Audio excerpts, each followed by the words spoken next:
You're listening to EWBSX, the Cyber Bully, the world's first and only 24/7 right-wing internet schizo mixtape.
Everyone, welcome to the Astrolabe. It is Thursday. Happy Thursday to you.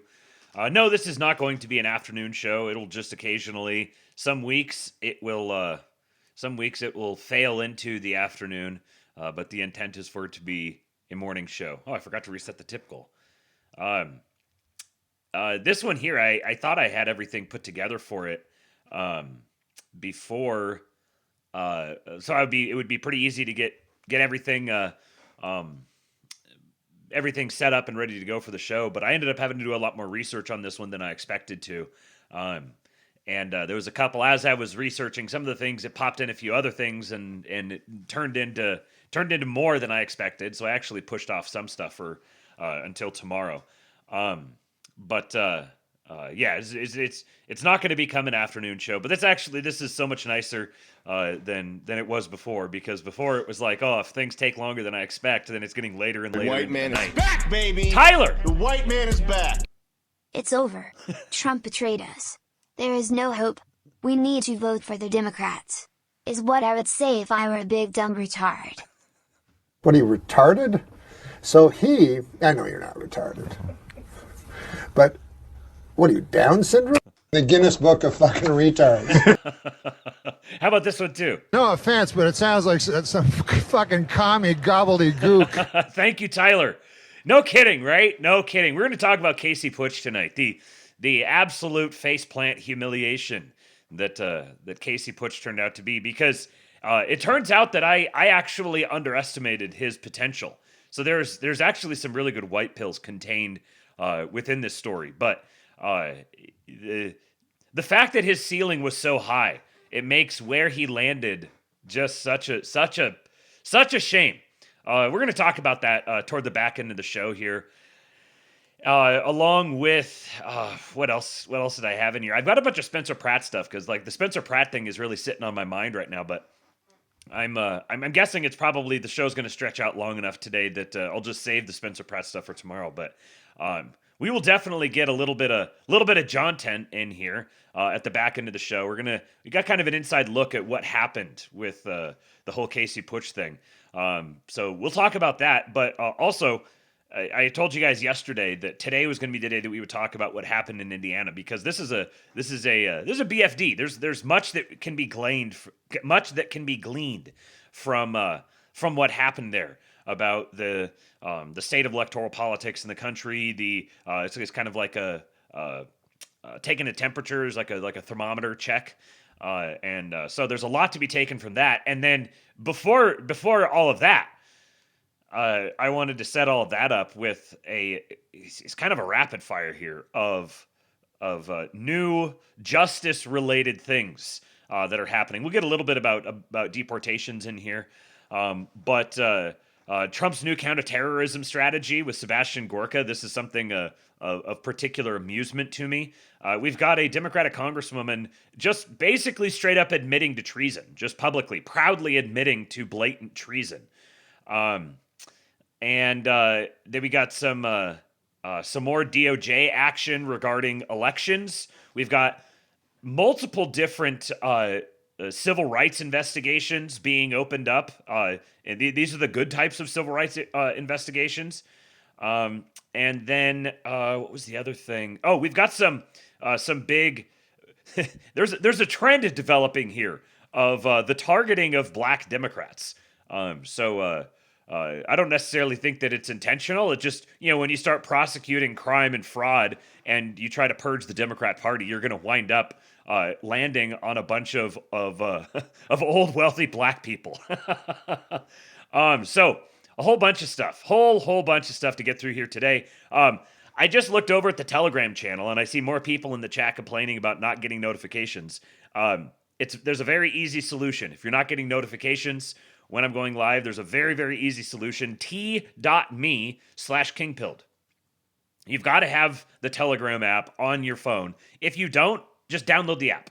Just download the Telegram app. All you have to use it for is t.me/kingpilled, and you can pretend that I am personally sending you notifications. I am texting you a notification every single day when I go live. You personally. So t.me/kingpilled. I just saw we're at 98 subscribers there. Dr. Doom Guy! Nigger. That is all. So true! Gonna get a workout on that one today. Thank you for the $20, Dr. Doom Guy. Also, thank you for the kicks, Pale Morning Dude, and Meet Scott, and Living Dead, and Georgie Castriotti, all resubscribed over on Kick. Thank you, guys. I appreciate you. I recognize you. You should feel seen by me. Georgie, I haven't seen you around here in a while, so I appreciate you staying resubscribed. But if you're a replay gang guy, just know that I recognize you. I miss you. I haven't heard from you. Maybe write to a guy once in a while or something. Have I drawn out the awkwardness on this enough? Yeah, Georgie, I appreciate you, man. I haven't seen you around in a while. Hope things are going well. I was actually trying to think of the next thing that I was going to say. It was that I was kind of keeping track of this and then just sort of stopped paying attention to it. And last week sometime, we passed 100,000 downloads on the podcast since I moved it to Substack. So I don't know what it was before that. I don't have any idea. It was some thousands, some thousands. But since I moved it over to Substack, we have just now passed 100,000 total downloads there. Where are we at right now? Where do I see that? I see that. Actually, now don't remember. 102K. We're at 102K now. So thank you guys. Thank you for downloading the show. It's interesting because the audience is really spread out. There's some people who are watching it on Kick. There's some people who watch it on Substack. There's some people who download the podcast. There's some people who watch it on YouTube. It's kind of spread out. So it's kind of hard to tell exactly how big the audience is. But I appreciate you. Thank you guys for listening. That's a milestone. That's a milestone for sure. Here's to many, many more. Yeah, I think that was all. There was something that was sitting in the back of my mind that I thought I was going to bring up here at the beginning, but I don't remember what it was. So let's get started here.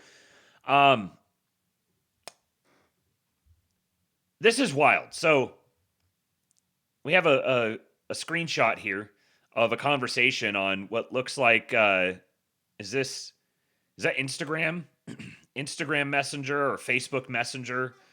Is that the same thing now? Just Messenger. We got a screenshot here. A bottle of Coke sitting on a desk. This was generated by ChatGPT. He says, "Holy shit." He says, "Just kidding. I took it myself." What? So they're just like, I said, what? Well, I'm taking you through the journey of what I experienced with this. Here's the next one. A screenshot from ChatGPT. Generate an Instagram. Okay, yeah, it was Instagram. Generate an Instagram chat screenshot where I send someone a very realistic Coca-Cola photo and say this was generated by ChatGPT. The other person replies, "Holy shit," and then I say, "Just kidding, I took it myself." Make sure it includes realistic iPhone time, battery, and signal details. So there's the screenshot produced by ChatGPT. Next one.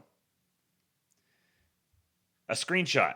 Create a realistic iPhone screenshot of the ChatGPT app showing generated ChatGPT screenshot, which itself shows an Instagram DM screenshot with a Coca-Cola photo and realistic UI details.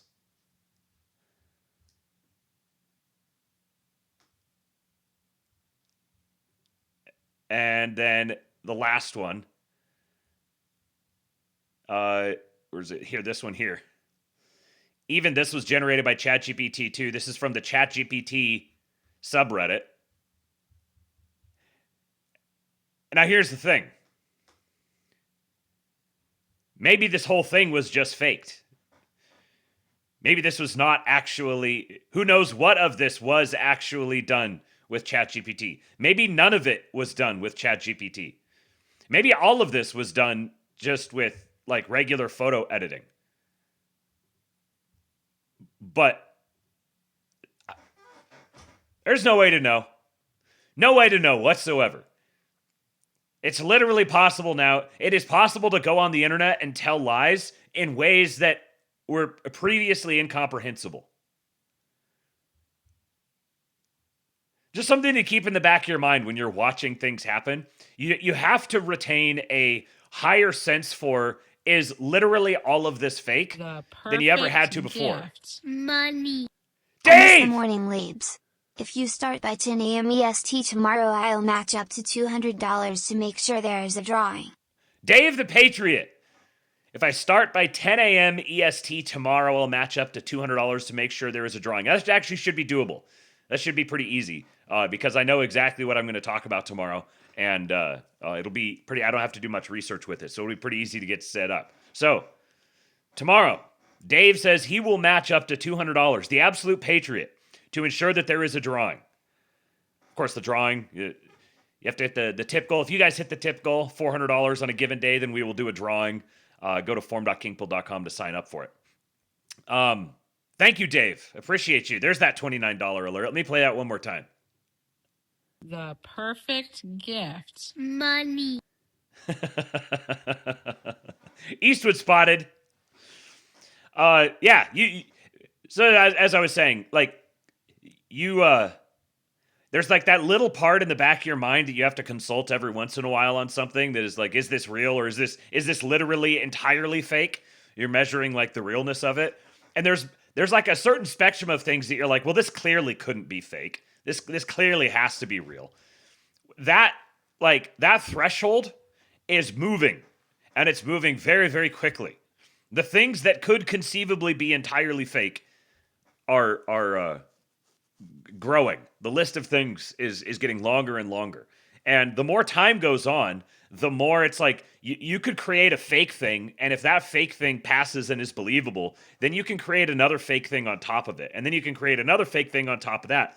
You start stacking fake things, and you can get really, really far removed from reality. That also means that the whole artifice is becoming much more fragile, because the further removed from reality you get, the more the ability to survive declines. There's a direct inverse relationship here.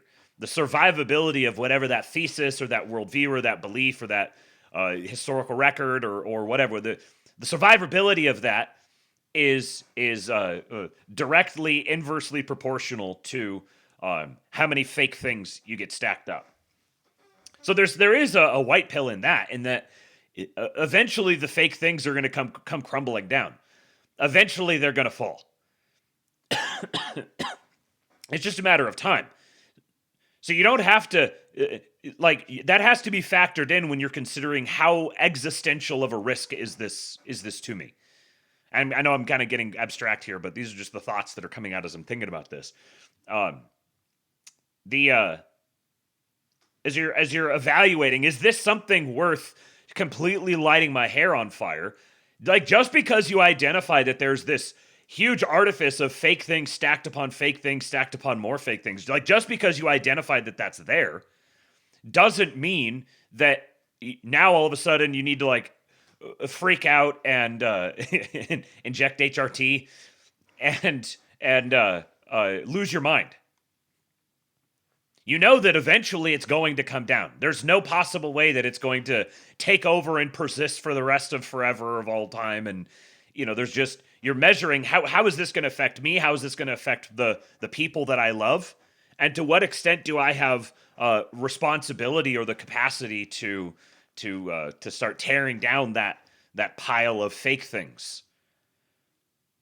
Because sometimes it may be prudent to tear it down as slowly as possible. If you have too many fake things stacked on top of each other, and then you start getting a stack of fake things serving as a foundation for more stacks of fake things, then maybe you don't want to just like knock the whole thing over all at once. This is the G.K. Chesterton saying, before you tear down a fence, you should ask yourself, why is that fence there? That drives at why the dogmatic, revolutionary, resentful spirit is so dangerous. Because they convince themselves accurately that what they're perceiving is a giant fake atrocity, a giant fake thing that's creating atrocities. And we need to impose reality upon this giant fake thing. We need to destroy it. But you have to consider the effects of suddenly destroying it, suddenly just ripping something out that has embedded itself and obtained some realness. Because it may be load-bearing. And the people who attack the load-bearing institutions of reality are enemies of civilization. So there are maybe things that are load-bearing that need to be removed, but they need to be removed judiciously and with discipline. When people talk about things that are load-bearing and good are not the same thing necessarily. There are some things that are fake and real. Anyways, we'll talk more about that. That's kind of some of the things I'm thinking about with the whole Casey Putsch thing. Those are clanging around in the back of my head. Speaking of like stacking fake things to create a monstrosity, we've got a bill here from Representative Marie Gluesenkamp-Perez. I was actually doing a little bit of reading about her this morning. She's kind of an interesting character. She's hails from very close to where I grew up. She's in southwestern Washington state. She's the chick that Joe Kent ran against and lost to twice. And she's very much she definitely seems like basically a woke libtard. But she's fairly realistic about things like gun ownership and I'm trying to remember some of the others. She's like she started an auto repair shop, and it seems like she kind of grew up as sort of like a country tomboy. Sort of started an auto repair shop, and so she's kind of like a blue dog Democrat, but she's a Pacific Northwest blue dog Democrat. So this is if you haven't been to the Pacific Northwest, you're probably going to have a hard time really understanding someone like this. But they're actually they're pretty reasonable, common people up there. So she's carved out kind of an interesting niche for her, and she's voted against the party quite a few times in a relatively MAGA way, a number of times. So she's kind of an interesting one to watch here. But she says, "My bill," this is a real tweet, "my bill to legalize peeling bananas has passed the House. A bill to legalize peeling bananas. Current law made it functionally impossible to peel a banana at many daycares. but seamless to open a bag of chips. My bill creates a separate class for healthy, low-risk foods like peeled fruit and veggies and ensures daycares aren't punished for serving them. When laws are centered on listening to people who are most impacted by them, kids, parents, and daycare workers, rather than lawyers and big corporations, we get better policy. She is... I saw some commentary about her, like, she's a very kind of strange physiognomy, and she's kind of a weird, quirky person. But listen to this. Hey, it's Marie. Great news. So you guys know about my banana bill. Well, I was able to move it through 2 separate vehicles in the House this week. Opinion of the chair, the ayes have it. The amendment is accepted. The ayes have it. The amendment's agreed to. If you don't remember the banana bill, it's a really, I think, common sense piece of legislation, and it grew out of a conversation I had with a daycare worker in Southwest Washington. And she asked me, hey, Congress lady, why can I legally open a bag of chips for the toddlers, but I can't peel a banana? And I spent weeks chasing this issue down, and I kept hearing that either this child care worker was stupid, lying to me, their boss was lying to her, and there was just no credence given at all. And after digging and digging, I found out that the chat is so good. The left has gone bananas. Living Dead says, please, Aryan ape noises. She is, yeah, Air Force chick physiognomy. That's really good, Arthurian candidate. Totally has Air Force chick physiognomy. She is, like, this is the people I grew up with. She was born the same year as me. Actually, she was born exactly 6 months to the day before me. June 4, 1988. I was born December 4, 1988. I was looking at her Wikipedia. And she is the epitome of, like, a West Coast, especially Pacific Northwest, West Coast millennial. It's considered food preparation. They are being treated as if they are preparing sushi when they are trying to peel a banana. This is not an issue just in my state. This is across the country where legislation has not paid attention or genuflection to people actually doing the work of taking care of children. That meant that it was a lot easier to give chips and processed foods than real food. That is what has happened through a lack of respect and regard for people who actually work in childcare. And so when we have policies that wittingly or unwittingly make Cheetos more accessible to a toddler than fresh fruit, we have a crisis brewing. So what we did, we designed a bill. My amendment to direct the Secretary of Agriculture in coordination. Bro, we, like, designed a bill. It was, like, totally awesome, bro. Coordination with the Secretary of Health and Human Services to develop a low-risk classification for healthy, fresh fruits and vegetables and other foods that are typically consumed raw. And any daycare provider in a state that takes federal dollars for childcare can now serve that food. Let's listen to the people who are actually taking care of our kids, to remove the barriers to serving healthy food. And we need to empower the people who are actually doing the work. So we're really excited. Thanks for everyone for your input and your support. And we're hopeful that we see this policy brought into law. It was just so much from this one single story. I mean, the monkey memes, having a Democrat congresswoman, like, trying to make it so that kids in daycare can have their bananas peeled for them. It's just, yes, you guys did not fail me. The chat was banging. Go to kick.com/kingpilled and join the live chat. Contribute your thoughts. You know, like, I'm sure the crunchy moms in the audience are probably happy to hear something like this. This probably strikes them as oh, that's great. With also, like, holy shit, how horrifying that like, how much money has she been paid to go solve this problem? But really, like, this is basically the only way to solve the problem, because you know what necessitates that? The reason that you have to go create this really autistic delineation is because some fucker out there would sue someone over it. This goes back to, like, well, you got people, you got taking care of the kids, and you got to have food safety courses, because what if a kid gets poisoned because someone was rubbing raw chicken on their peanut butter and jelly sandwich or something? So the state has to step in and has to carve this out. And so now you have daycare workers who have to get food service licenses. You have a mom who's running a daycare out of her living room or something. This is what my mom did when what her family did when my dad. That's how my dad met her. Took me to a family daycare, just being run out of their house down the gravel road, and he met her and wound up marrying my babysitter. But that sort of job has been so substantially constrained by all of this sort of regulation.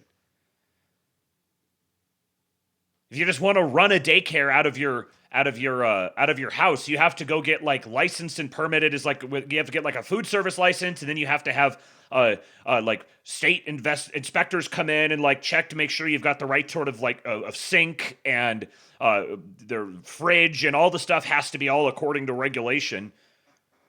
And this is all just because there's assholes out here who will sue over stuff like this. Getting you from both sides. So this is like a completely absurd thing that she's doing. But basically the only other way to solve this problem is to develop a high trust society again.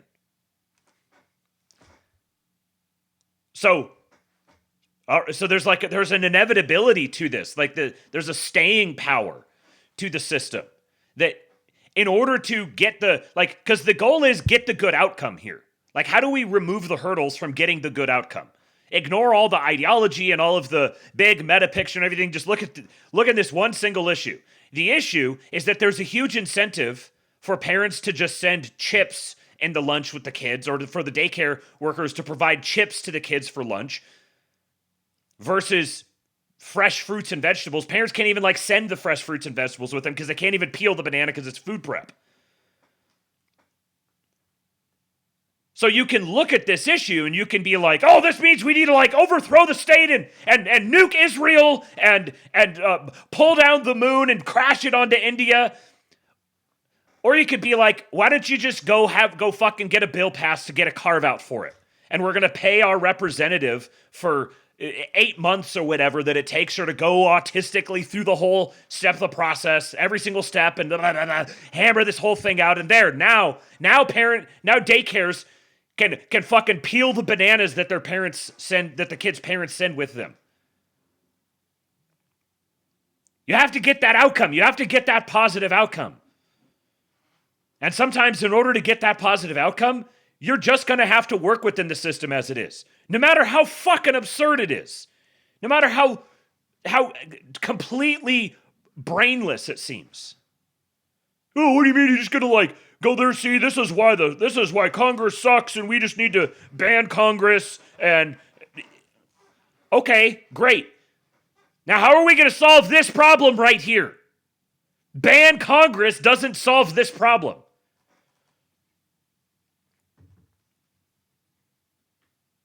Few.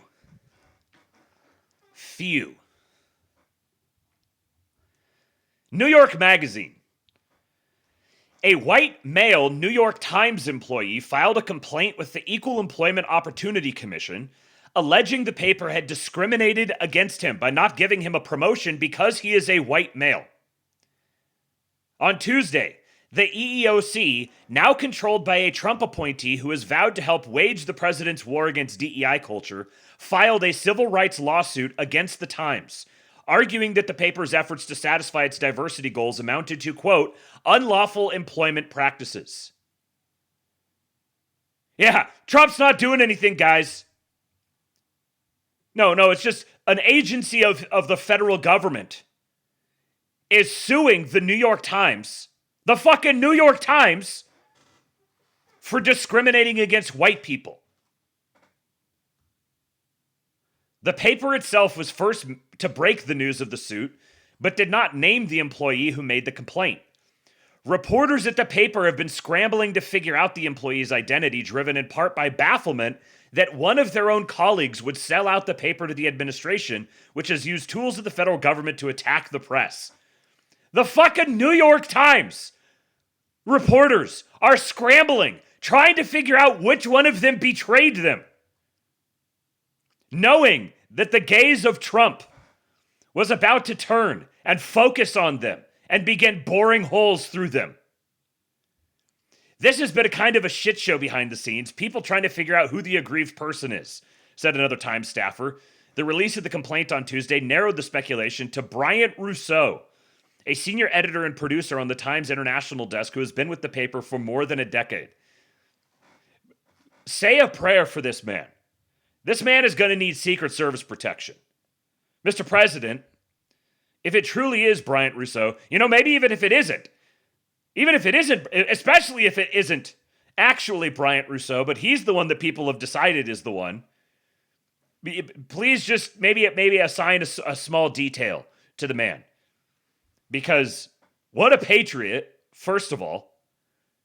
Like he hears the EEOC, the agency is saying, if you've been discriminated against because you're white, let us know and we will sue on your behalf. And he's like, you know what? Fuck it. I'm going to go there and ask them to sue the fucking New York Times. And they did. The Trump that's not doing anything. Just in, the DC Police Union has just confirmed that termination papers have been served to numerous high-ranking top brass command staff officials within the Metropolitan Police Department, standing firmly by the decision. The terminations are tied directly to the investigation into the deliberate manipulation of crime data, the DC Police Union press release cites. Justice is served, accountability begins for command staff implicated in crime stat manipulation scandal. This is in our December 15, 2025 press release. The DC Police Union stood alone in condemning the systemic pattern of crime data manipulation under former Chief Pamela Smith. We exposed how command staff pressured patrol commanders to downgrade serious violent and property felonies, assaults with a dangerous weapon, robberies, burglaries, and motor vehicle thefts to fabricate the illusion of falling crime rates while actual crime surged. We cited the damning findings from the U.S. Attorney's Office for the District of Columbia and the House Committee on Oversight and Government Reform, which confirmed that internal national incident-based reporting systems data reported to the FBI showed a 1.72% increase in violent crime for 2024, directly contradicting the D.C. government's fabricated 28.32% decrease. So there's like a 30% gap here between what the D.C. police were reporting and what the FBI was reporting. We warned that this toxic culture of coercion, fear, and corruption left thousands of cases uninvestigated, denied victims justice, gaslit residents, and endangered public safety. Forensic teams were not dispatched, evidence went uncollected, detectives were never notified, and dangerous criminals walked free, all while the public was fed falsified daily crime report numbers. Today, the department is finally acting on those truths. Multiple top officials implicated in the scandal are now facing termination for their roles in the manipulation scheme. It should not have taken threats from Congress to complete this necessary investigation and deliver accountability. Now, obviously, this needs to be a lot more than just termination. This needs to be, there needs to be some sort of criminal liability for this. But I don't know what the criminal liability actually would be. I don't know how you would parse that out. Does it take some sort of existing statute? And we're talking about fucking DC. So, this is huge progress. Just getting them to actually force these people to step down. These are the people who are being terminated for their roles in this. These were the people at the DC police who were fixing crime statistics. This one bastard, look at him. Michael Pulliam. That was MPD commanders Michael Pulliam, Tatiana Savoy, and Assistant Chief. She was Assistant Chief Lachey McCall are amongst those reportedly facing termination. Current interim police chief Jeffrey Carroll has also abolished the Office of Patrol Operations, which was headed by Assistant Chief Andre Wright, currently on administrative leave for a separate texting scandal. He just straight up abolished the entire office. That's how bad it was. The Office of Patrol Operations was just abolished by an interim police chief. Holy shit. The Office of Patrol Operations had been established by former police chief Pamela Smith, who resigned from office in December of 2025 after facing backlash for skewing crime numbers in Washington, D.C. So here's the story. The story is that Pamela Smith was the police chief. She created an Office of Patrol Operations that began fixing crime numbers. What else were they doing? What else was going on in the Metropolitan Police Department Office of Patrol Operations? Also, this guy, his wife, this is the one who's on administrative leave for a separate scandal. His wife has been demoted to captain and served termination papers. And that is connected to a crime stats investigation. So yeah, the crime stats investigation. 13 MPD members have been placed on administrative leave, with some already under investigation for other matters. So there are other matters being investigated. So you're going to notice a trend with some of these stories here today. This is another BFD. An FBI raid is unfolding at the office of Virginia Democratic State Senator Louise Lucas. Louise Lucas is one of the biggest power brokers in the state of Virginia. She's like 83, I think, and is one of the main one main power brokers that runs the entire Democrat operation for Virginia. You think about this, Virginia is not just a state. Virginia is a very important state. She was part of getting Abigail Spanberger elected as governor, even though they actually hate each other. There's a lot of, I don't know, there's bad blood between them. And so the FBI raided her office, and she seemed to have no idea that it was coming. And the timing here is fascinating. The FBI here telling us today that these are court-authorized criminal search warrants that they are issuing, and they're going into the building behind me. This is the office here in Portsmouth of State Senator Louise Lucas. You can likely see some of the FBI agents behind me. All of the staffers inside this building were told to come outside. I could hear them saying that they were not allowed back in the building. Throughout the last hour, we've been seeing the FBI come and go carrying boxes out of the building. Now, just across the parking lot next to where I am, there is a cannabis dispensary. We know that the state senator is associated with several cannabis locations. Yes, you heard that right. Her office is right over here on the left, and the cannabis dispensary that she owns is right next door. This is a level of just absurd, blatant corruption that is it would be laughed out of theaters if someone wrote this into Fast and the Furious has better scripts than this. In dispensaries. And it gets worse. And what we're seeing there, a completely different scene carrying out. SWAT teams arrived with their weapons drawn, telling anyone in the building to come out of the building with their hands up. We also saw at least 3 people being taken away, taken into custody. First, they were put in handcuffs, put on the ground, and then they were taken away. So it's a slightly less large presence than we did see earlier, but there still is a good amount of FBI agents still here on the ground. Also, what happened within the last hour, the Senator Louise Lucas arrived here herself. I was able to speak with her. I asked her what her reaction was to all of this. She told me she had no idea what they were doing here. I asked her about the different locations that they might be. She, in response, asked me what locations the FBI were at today. We know, according to officials, at least 10 locations are being looked at today. At least 10 locations. So she's like asking the news, do you know? Now there's a delicious little piece in all of this. Fox News was there. And all of the lib journos, they all picked up on this. They were all tut-tutting and clucking away about this. How did Fox News know that this raid was going to happen? How did they know to be there? They were tipped off. And of course, all the fucking Pod Save America bros are all like, "Oh, this is highly irregular. The communications between the Justice Department and news agencies, letting them know they're about to go make some big arrest or big execute a search warrant. This is highly irregular. This smacks of deep corruption." Remember Roger Stone? Remember when CNN was there to see him hauled out in his underwear? There's been more than that. Almost every single major Republican-affiliated person who has been arrested, CNN and MSNBC were tipped off ahead of time. But the libs, they cry out as they strike you. Yeah, CNN at Butler. That's a good one. So the FBI here telling us today that these are court. Shut up. Bill Malugin here said, so she's Virginia Senate President pro temp.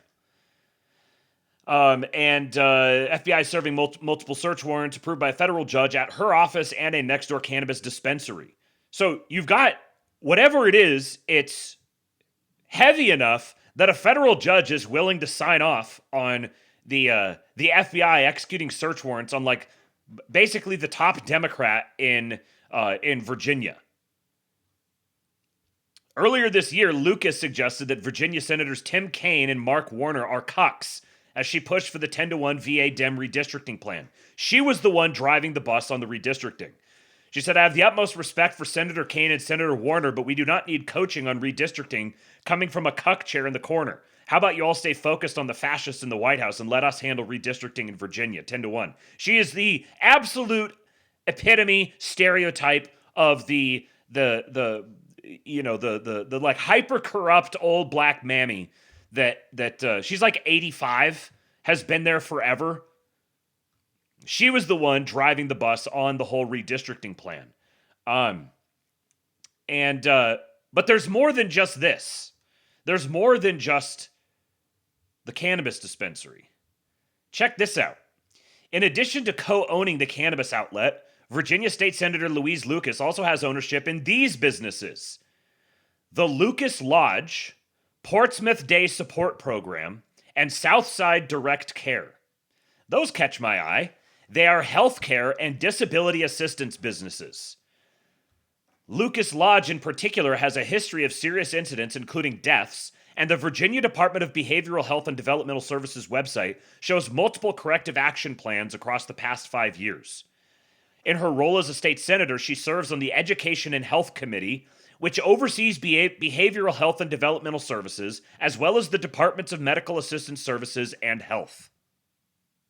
I wonder if the FBI raid is in relation to either A, a fraud setup that is similar to what's been uncovered in Minnesota, and or B, an investigation by HHS OIG or similar. It's pretty obvious what's happening here. The FBI raid is focused on at least 2 locations, the cannabis outlet and Lucas's office, which are right next door to each other. Here's a above view of it. So the cannabis outlet is right over here. Obviously a relatively new building. And then this is her office. So Lucas Lodge is headquartered in the same offices. So Lucas Lodge, Lucas Transportation, note the vans in the parking lot, right up here.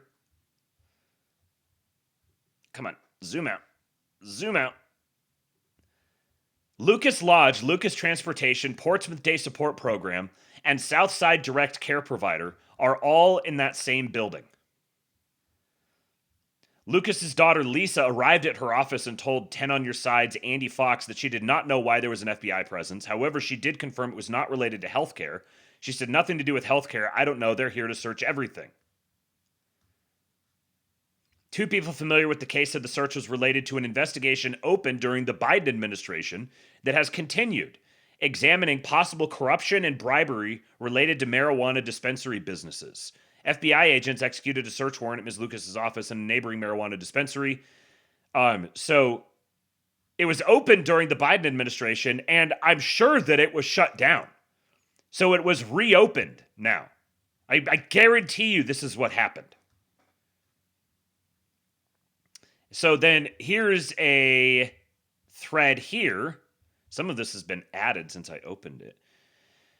2022, Portsmouth, Virginia applied and won $19 million of Biden's infrastructure bill for High Street, exactly at her pot shop and next to her office and Lucas Lodge business.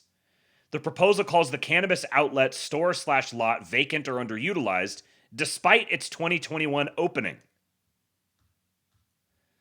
Luis Lucas's cannabis outlet store and parking lot continued to be highlighted as a possible investment zone for auto stores even a regional transportation hub. This thread is from October of 2025. This lot has the potential to redevelop as a number of uses, including auto-oriented service or commercial uses that could utilize the existing parking lot amenities or as a high-density multifamily development. So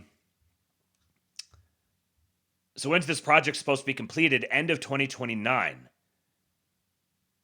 Construction would start early 2027 and is estimated to take 30 months prior to project closeout late in 2029. Both Virginia Democrat Senators Tim Kaine and Mark Warner endorsed and celebrated the infrastructure funding allocation. She was joined by now Speaker Don Scott, who's one of the other big mafia dons there. Lucas never mentioned that her businesses are a direct benefactor of the project. This is wild, man. It's so blatant and out in the open. And of course, cannabis, correct me if I'm wrong, but recreational weed isn't legal in Virginia, is it? So this would have to be medical. Or Lucas opens its doors as recreational marijuana is legalized. Did it? Okay, so it just did become recreational. Okay, well, still either way, she's got these home health businesses, these healthcare businesses, and then she's got a weed shop. There was something else in here as well. Okay. Earlier in the thread, I speculated the bribery and corrupting probe could be related to the healthcare services Lucas owns that are also headquartered in that same office building. Media reporting is tied to the cannabis outlet. The thread from that I just read you there brings in the highly intriguing possibility of the criminal probe being in connection with the infrastructure bill that allocated money for the development of that area. How did Lucas get so lucky with that? The registered agent for the entity that owns Cannabis Outlet, which was raided today along with Senator Lucas's office, is Carlton Randall Upton Jr. Just days ago, Upton was indicted in the Eastern District of Virginia on wire fraud charges. 3 counts. Carlton Randall Upton Jr., 3 felony counts of wire fraud. Just a couple days ago. Related to 6 economic injury disaster loan and SBA Paycheck Protection Program loan applications. Bribery and corruption probe leads to FBI raids. Yeah, so they get all this federal funding from Biden's infrastructure bill that goes directly into the region where she's at, and right where she's having her, she has her cannabis dispensary built, and then she also has these other healthcare businesses as well. She's got Lucas Lodge LLC. It's a Medicaid waiver service for the disabled and a medical transportation company. And then she also it said that she sits on the committees that are going to be responsible for managing funding for this. So she's just straight up funneling both state and federal dollars into her own pocket. So blatantly. It's been Medicaid funded since 2005, has over 217 violations. Online records list over $5 million in revenue. She bought up an entire block of homes that bill Medicaid services. 1 Google review, 0 evidence of employees except for her 2 daughters. How much do you want to bet this is riddled with Medicaid fraud? Since 2021, DBHDS inspectors have cited Lucas Lodge for 217 violations of Virginia law and regulations enacted in 2020 to comply with the court settlement. Most disturbingly, Lucas Lodge has been cited repeatedly for systemic non-compliance, including repeated failures to comply with mandated plans of correction for previous violations. Lucas's primary business, Lucas Lodge LLC, is regulated by DBHDS and has been funded by Medicaid since 2005. It provides residential transportation and day support services to individuals with intellectual disabilities in the city of Portsmouth. She serves as CEO and president of Lucas Lodge and owns the properties in which it provides services. Here are the transport vans outside her campaign headquarters. She bought up nearly the entire cul-de-sac and installed wheelchair ramps, but no evidence of patience or signage of the company.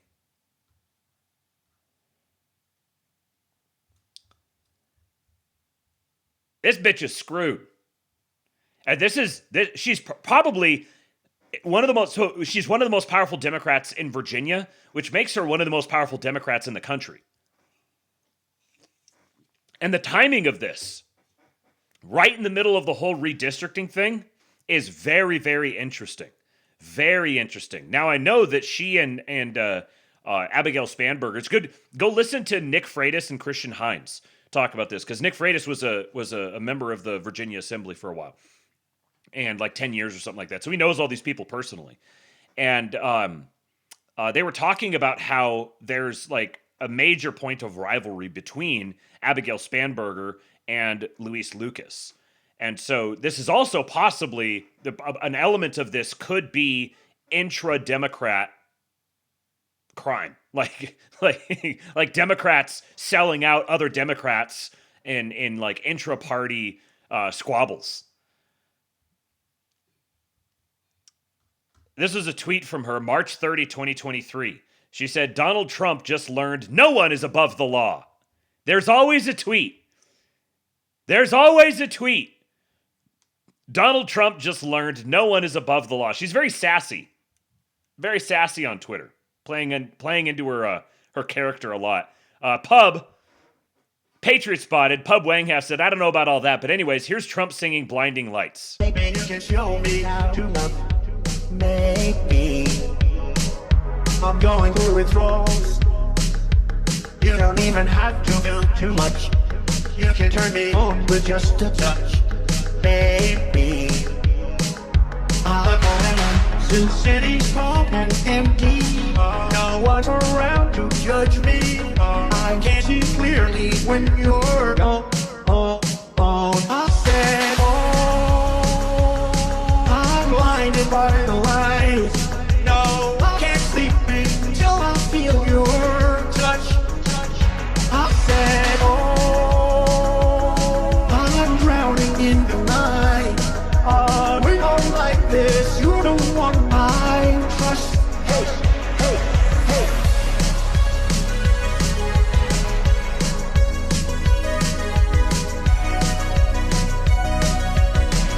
Maybe you can show me. Needed to listen to that whole thing. All right. Something that's equally pleasing to the ears. Professor Peter St. Onge talking about USDA crackdown.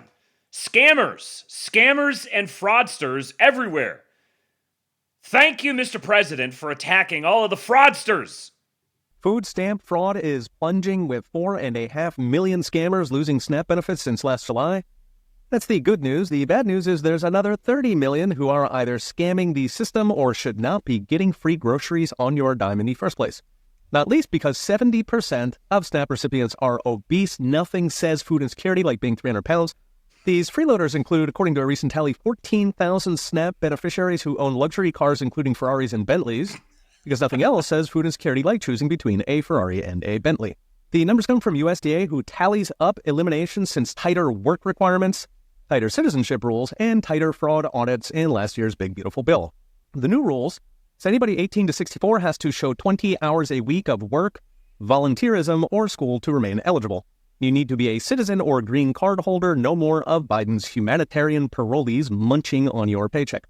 On the front, they're now cross-checking Social Security death records, since it turns out SNAP was feeding hundreds of thousands of hungry dead people, and checking duplicates where you live in New York, collect food stamps in New York, New Jersey, Connecticut, maybe New York again under your maiden name, which is how TikTokers brag about getting $4,000 a month from SNAP. This is all a good... TikTokers could be here, he thought. I hate TikTokers. Good start, considering fraud is roughly 1 in 4 SNAP dollars, according to states who report honestly. It should have happened decades ago. Now, in states that implemented all this, caseloads plunged. Arizona reported a 42% drop in cases.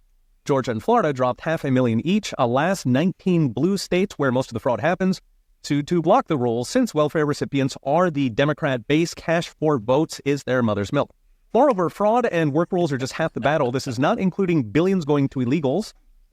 One other element to consider with all of this as well is the role that, like, the grocery store lobbies play in this, because that's, if those people are suddenly not getting that money, I mean, they're still going to have to buy food, but they're going to have to actually buy it. So they're going to be spending a lot less. Yeah, Walmart, all the big retailers like that are definitely going to be substantially impacted by this, to the point where I would imagine that executives, major investors would have been like, hey, we're gonna have some say so in how this gets done. Okay, you guys, you can do this, but let's talk.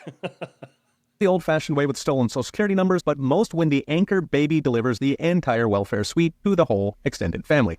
And then the much bigger number of people who don't actually need SNAP. Some drive Bentleys, some could work more if they wanted. Maybe they are working, but it's under the table, meaning they're not paying taxes and they get food stamps.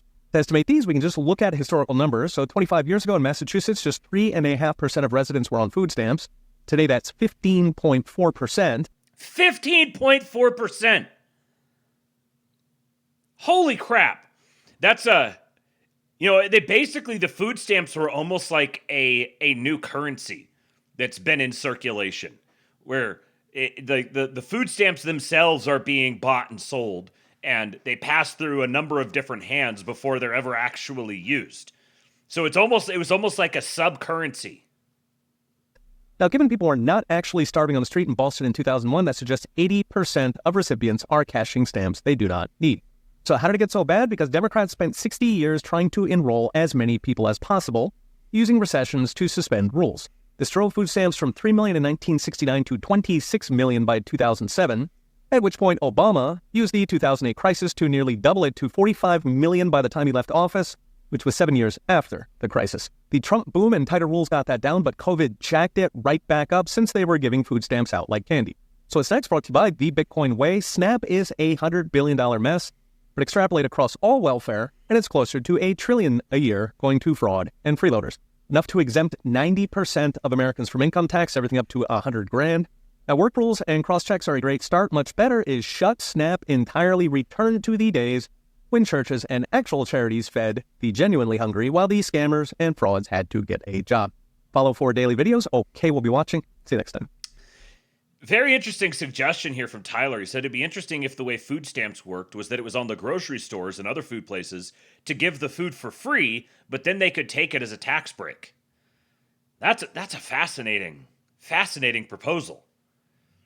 So they actually give the food out for free, but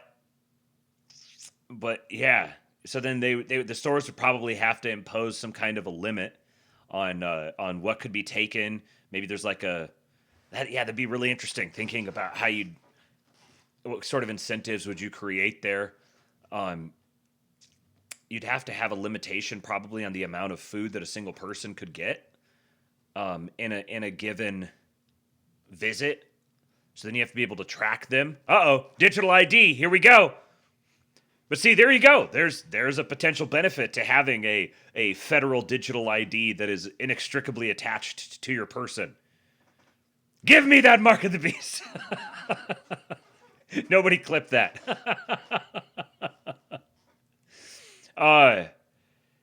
Another one here.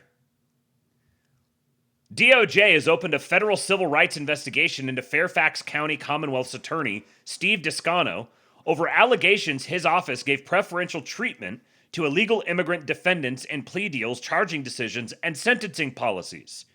DOJ's Civil Rights Division says it will examine whether U.S. citizens were discriminated against under Descano's policy. Yet another win for Harmeet Dillon. Under my leadership, the Civil Rights Division will not allow local prosecutors to pick and choose winners based on their immigration status. It says, this investigation will uncover whether this prosecutor is putting the community at risk and offering sweetheart deals to illegal immigrants charged with serious crimes. The department has not reached any conclusions regarding allegations in these matters. The department will investigate under various statutes, including Title VI of the Civil Rights Act of 1964, the Safe Streets Act, and Law Enforcement Misconduct Statute 34 U.S.C. 1261.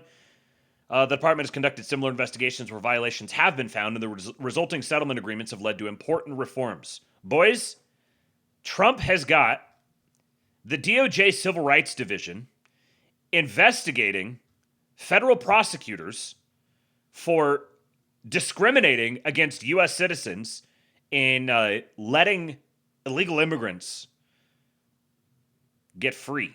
DOJ is on a heater. says Ben Braddock. And what Harmeet Dillon has done with the Civil Rights Division there has been really amazing. If you cannot acknowledge what a massive win this is, if all you have is some snarky thing about Harmeet Dillon and her God she prays to or whatever, you're a fucking faggot. You're just an insufferable faggot. Another major development, a federal judge has ruled the Trump DOJ can officially keep 600 plus ballot boxes seized by the FBI in Fulton County, Georgia. Tonight, FBI agents are going through materials found today during a search of the Fulton County, Georgia election office. That search is said to be related to the 2020 election. Correspondent David Spunt has details tonight. Good evening, David. Brett, good evening. FBI agents are still on site at the records warehouse for the Fulton County, Georgia Board of Elections. The matter is sealed before court, meaning details are limited, but we can report this is related to the 2020 presidential election. Sources tell Fox News that agents retrieved documents, phones, and computers after a judge signed a warrant. President Trump has long made Georgia, and specifically Fulton County, a target of his complaints relating to the 2020 election. Shortly after that election, Trump spoke to Georgia's Secretary of State, Brad Raffensperger, and said he needed 11,780 votes to win the state. At the time, Raffensperger said he felt pressure from Trump and denied any widespread election fraud. He continues to deny it to this day. Now, Fulton County District Attorney Fani Willis brought state criminal charges against then former President Trump and others in 2023 for conspiracy to overturn the election. But her prosecution, Brett, was eventually derailed completely after it was revealed she had an intimate relationship with the top prosecutor on the team that could have tainted the case. Late last year, a judge dismissed the case in its entirety. Some of these women, they're so stupid. It is crazy how many wins they're piling up. They're going all out. Slutty Milk says they're literally blitzkrieging right now, like at the start of the term. There's also that huge raid in California against alleged MS-13. It was there was something else too. I've got more stuff that's coming in here as well. This stuff takes time, man. Just steady drum beats, constantly going. But if you lack object permanence, you don't see it regularly flashed into your eyeballs via your For You page, then you think it's not happening and Trump's betrayed us. I have never seen in my life Republicans go as hard in the paint as they are right now. Across the board. Elections, redistricting, the Justice Department, immigration. They're going so much harder than I even thought was possible at this time. The Justice Department sued Fulton County, Georgia, seeking access to 2020 voting records after state officials allegedly failed to respond to a subpoena. Fox News has learned the head of the FBI's Atlanta field office was recently forced out in recent days, but it's unclear, Brett, if this is all related. It's unclear if it's all related. Yeah, I do believe it is related. So, Fulton County got a federal grand jury subpoena. They apparently responded with a motion to quash the subpoena and then failed to file their response under seal, which basically made the existence of the subpoena public. Now, you see the text of the subpoena here. It says, although the law does not prohibit disclosure, it is requested that you do not disclose the existence of this subpoena. Any such disclosure would impede the investigation being conducted. Well, they went and filed their response, but did not do it under seal, which effectively made the existence of the subpoena public. As I said in my testimony before the Blue Ribbon Study Committee, the reason I serve as an analyst and or expert witness in election cases is because it's usually easier to prove election integrity issues in a court of law than it is in the court of public opinion. Why? Because in the court of public opinion, people can try to pimp whatever nonsense they want. But in a courtroom, usually, especially one with a decent judge in the picture, that's a lot harder to get away with. My money is on that grand jury returning an indictment. And let's see, there was something else I had on this. Oh yeah, people talking about the poll workers. He said poll workers usually just do as they're told, and we don't yet know why the DOJ wants this information. I assume you'll agree that we should assume they're well aware of the statute of limitations, because the statute of limitations has passed for a lot of this stuff. But Yeah, the basically what it looks like is they're putting together the witnesses for it. Shipwreck Crew says this didn't get much notice yesterday when Fulton County lost its motion for return of the 600 boxes of election documents from 2020, including all of the actual ballots that were cast and counted. The current leadership at DOJ is Todd Blanche, serving as acting attorney general, while also being the confirmed deputy attorney general, and Stanley Woodward as associate attorney general, the DOJ number 3 position. Thomas Albus was given nationwide authority by former Attorney General Bondi to look into election fraud claims from the 2020 election. R. Trent McCotter, as principal assistant, is the first among equals of the multiple assistant deputies that report directly to the Deputy AG, Blanche. The position is the functional chief of staff. Michael Weisbuck is a specially appointed senior counsel to Woodward. Best description I can offer is that those positions are focused on one particular matter. So it's like, you have Woodward is the associate attorney general, and then he has appointed to him a basically like an experienced senior guy who can focus on one particular specialty. He's taken over one part of it because it's more than just what Woodward himself would be able to handle. And then the other here is you basically have the chief of staff of the assistant deputies that report to the deputy. This fight with Fulton County was over a search warrant, a criminal matter. That would typically involve someone like Albus and whatever staff of AUSAs he has working on the project Bondi gave him. We know they now have a grand jury subpoena out seeking identifications of persons who were involved in the vote counting. That means they're lining up witnesses to testify. The fact that the fight over possession of the seized election materials was waged by personnel out of the number 2 and number 3 DOJ officials tells you the level of importance attached to it. Yesterday, they won when the judge denied the motion. Now Albus and his team can begin looking at the documents that Fulton County has kept under lock and key for 6 years. So, each of these names he just went through, this is where he got them. R. Trent McCotter, Principal Associate Deputy Attorney General. Stanley E. Woodward Jr., the Associate Attorney General. And then Michael Weisbuck, Senior Counsel, Thomas C. Albus, Special Attorney to the Attorney General. So, you have the number 2 and number 3 DOJ officials and their direct reports are the ones who are working on this particular case for the entire Department of Justice. This isn't just like one little local like district attorney's office. This is the number 2 and number 3 and their direct reports working on this. So they just now got access to begin looking at the documents, which means there's going to be some more time that goes by, which means we're not going to hear something about this immediately. They're going to start looking at the documents so that they can fill in the gaps that are remaining in the case before they bring the case forth.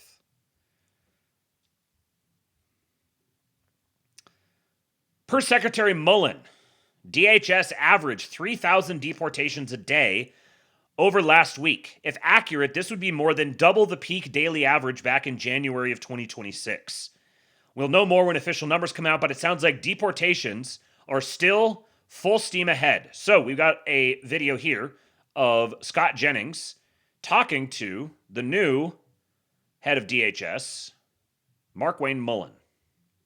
I will speed it up a bit here, but there's some good stuff in this. Joining us now to discuss all sorts of other issues that are in the news and making his first appearance as a member of the president's cabinet on our show, it's the Secretary of Homeland Security, Mark Wayne Mullen, joining us live from his office in Washington, D.C. Mr. Secretary, thanks for your time today. We appreciate you coming in to share a few minutes with us. Well, thanks for having me on, brother. Appreciate it. All right, I want to start here. You have taken over just a few weeks ago, and one of the things that you're dealing with on a daily basis are states that are being run by Democrats, cities being run by Democrats, where they will not honor ICE detainers of very, very violent, illegal aliens. This goes on in Virginia a lot. There's this case in the news today about Walvin Victor Hugo Garcia, who in 2025 was charged with child rape, aggravated sexual battery of a victim under 13, distributing drugs to a minor. Virginia ignored the detainer and allowed him to walk, and now ICE, which is under your jurisdiction, is calling out this move, which risks the lives of Virginia citizens. First of all, tell us about this case, but more broadly, how common is this? How often are we seeing blue states and blue cities let people go who absolutely should not be on the streets of America? We see it every day, multiple times a day from these blue states, and all we ask them to do is listen. If you want to put the person in prison, great. Obviously, he's a criminal. He's a felon. He's got to register now as a sex offender in this case. When you let him out, let us take him out of the country permanently. Just give us the detainer. We send the information off usually after they're convicted, and say when they're finished, let us take them. We've also been willing to pick them up and send them back even before their time is completely served. We talked to a state yesterday that they spend $32,000 a day housing illegals that we could ship back tomorrow if they would allow us to simply come by and pick them up. But you're seeing, and that's... They're spending $32,000 a day to house these people that could just be sent out of the country. It is, the takeaway from all of these first several stories here is just the level of criminality that is happening among elected officials, largely at the state and local levels, is just completely and utterly beyond the pale. This is why the actual fight is at the state and local levels. The feds are going to do whatever the feds can do. They can provide cover. They can lay down, basically like laying down cover fire. But the real work that has to be done is at the state and local levels. And then you have to try to retain power at the federal level while that's being done, and then create a symbiotic relationship between them. It's a small state, by the way. You're seeing this all over the place. And when they let these criminals out, they're in the country illegal. Now they're either registered sex offenders or they're felons that they've got to register as a felon, and they're on probation. And they still let them on the streets illegally. And then we have to go find them to pick them back up, even if we can. What's frustrating about it is the local law enforcement, they want to do their job. This is used.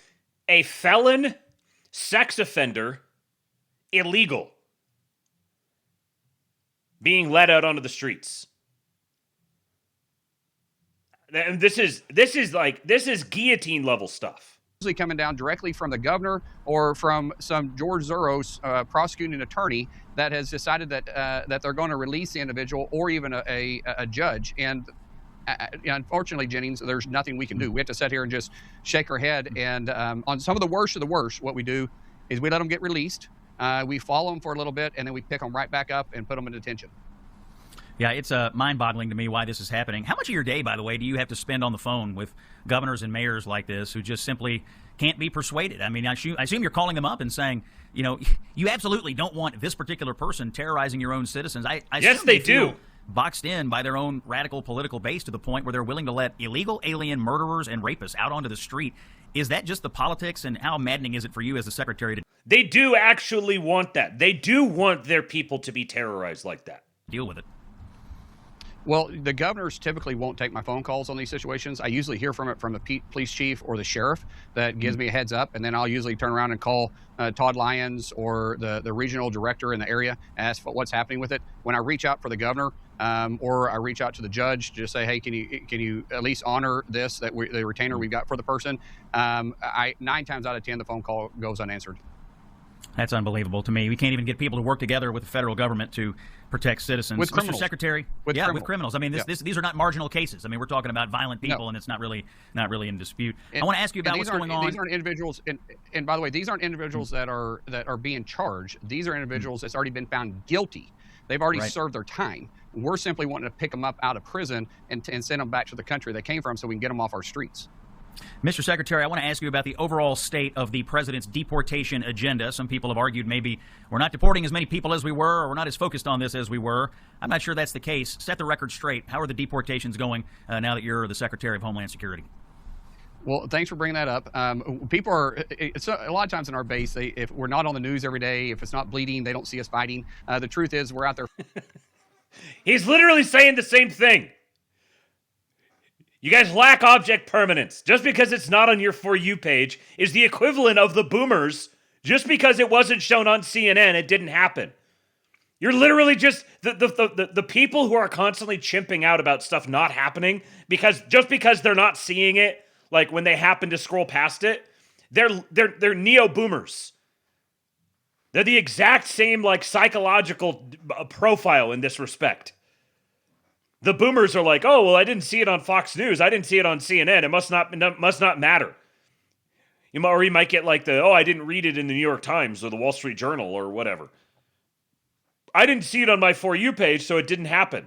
They're fighting every single day. We haven't slowed down at all. I'll give you a report that I just got right before I came on your show. Yesterday, between ICE and CPB, we picked up and arrested over 2,300 people. We deported over 3,000. That's an average over the last 7 days. We've deported over 3,000 a day.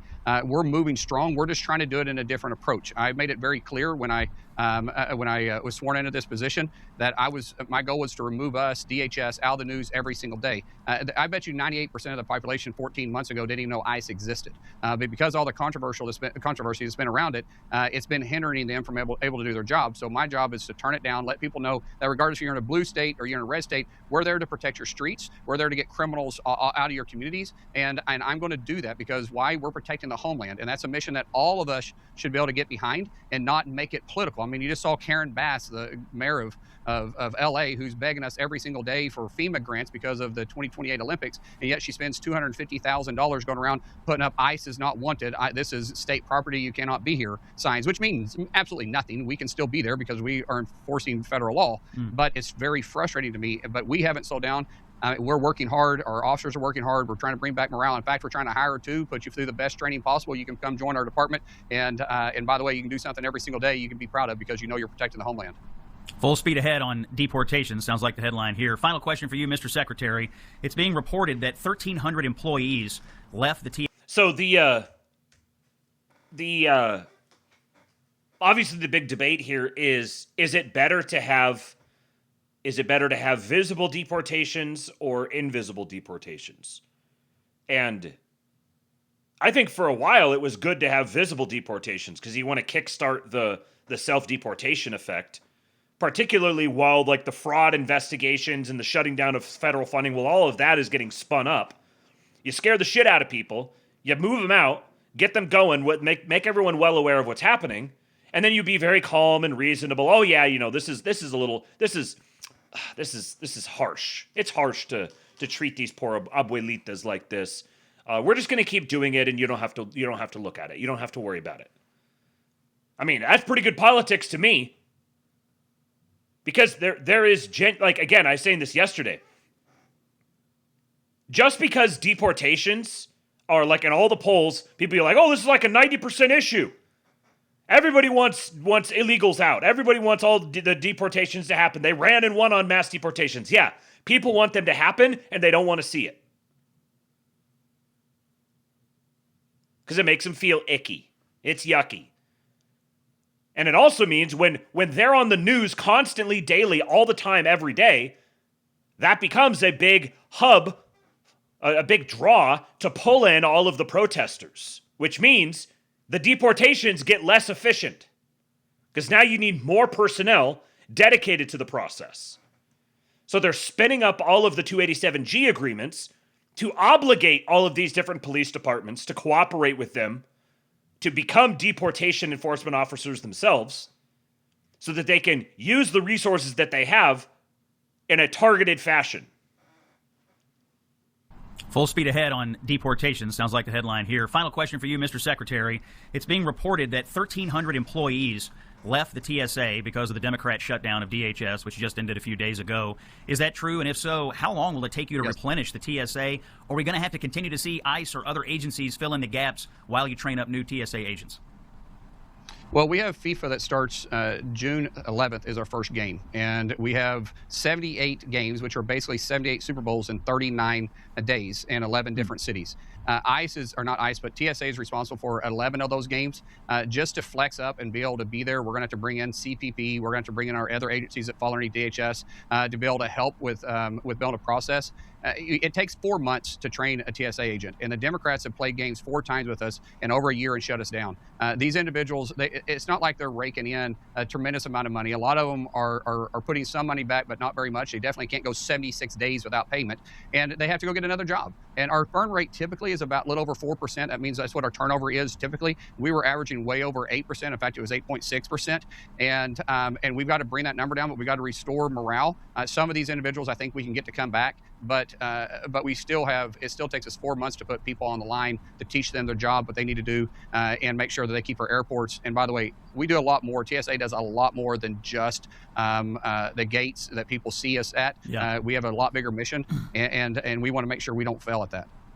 Mark Wayne Mullen, you are the new Secretary of Homeland Security. We're appreciative of your time today. We look forward to having you back soon. Thanks, brother. Appreciate you having me on.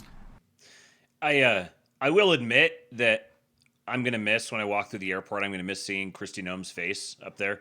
But he's a handsome man. I don't mind looking at Mark Wayne. Now I'm guessing. I think it'll be a frickin' miracle, in my opinion, if they're able to maintain the pace of deportation enforcement throughout the duration of the World Cup period, because of this personnel problem that he's describing here. Because like you can't reschedule the World Cup. You can't move that around. Like there's no changing that. The World Cup is going to happen. Those games are going to be played. Those millions of people are going to come into the country for the month and a half that the World Cup is happening. And like he said, 78 Super Bowls basically happening over the course of a month and a half. So if they're like, I cannot imagine that they're going to be able to maintain the pace because of the TSA numbers that have been diminished and the extent to which they're going to need to have extra enforcement people. Because if there's been, DHS and FBI and DOJ personnel that have been doing deportations for a while, if they need extra people to manage all of the traffic in and out of the country, and just like policing basically around different cities, who knows what kind of protests or stuff might kick off, they're going to need to have flexible personnel here to move them around for the next several weeks. And there's going to be a whole bunch of, if that does happen, I can see it coming now. There's going to be a whole big massive chimp session about it. And I just cannot possibly convey to you how much you sound like a bunch of insane homeless people if you start ranting about how the world is coming to an end because the World Cup was here and deportation levels ticked down for a few weeks. I just, all you're going to do is make enemies. You're not going to make any friends with that sort of thing. It'll just be a circle jerk session. A bunch of people just yelling to people who agree with them and patting themselves on the back for it. More on this front, the Trump administration has begun sending massive fines to undocumented people in America illegally. One woman who's been here for over 20 years illegally and had 3 birthright citizenship babies just received a $1.8 million fine. Listen to this. Well, as President Trump's mass deportations roll on, his administration is also levying some pretty big fines against undocumented immigrants. One woman says hers was more than $1.8 million. NBC7's Shelby Bremer has her story. It can often take years for people to adjust their immigration status through legal pathways. And as they wait, the Trump administration has started issuing heavy fines. So one woman in the green card process went to check her mail and found a massive bill. No criminal record, no issues. She's just been trying to get this fixed for a long time. That's how immigration attorney William Menard describes Menard? More like William Retard. his client, who came to the U.S. from Mexico decades ago when she was about 13 years old. She's so terrified right now, she doesn't want to show her face. She's undocumented, but told us for years she had no idea the government had ordered her to leave. When she found out in 2013, she started the process to fix her status with a family full of American citizens. I have 3 beautiful kids, and they're all in the university. They're good kids. So I can't not be without them. She's been checking in with ICE as she waits for her case to make its way through the backlogged system. But on Friday, she got this in the mail, a 7-figure fine from ICE. The Department of Homeland Security last year changed its rules to make it easier to find people who are out of status and to increase the amount, up to nearly $1,000 for each day in the U.S. past a removal order. I was asking myself why this is happening to me when you're trying to do the right thing. She's not alone. A DHS spokesperson said from when President Trump took office through mid-March of this year, ICE has issued about 65,000 of these fines, totaling more than $36 billion. Our message... $36 billion worth of fines.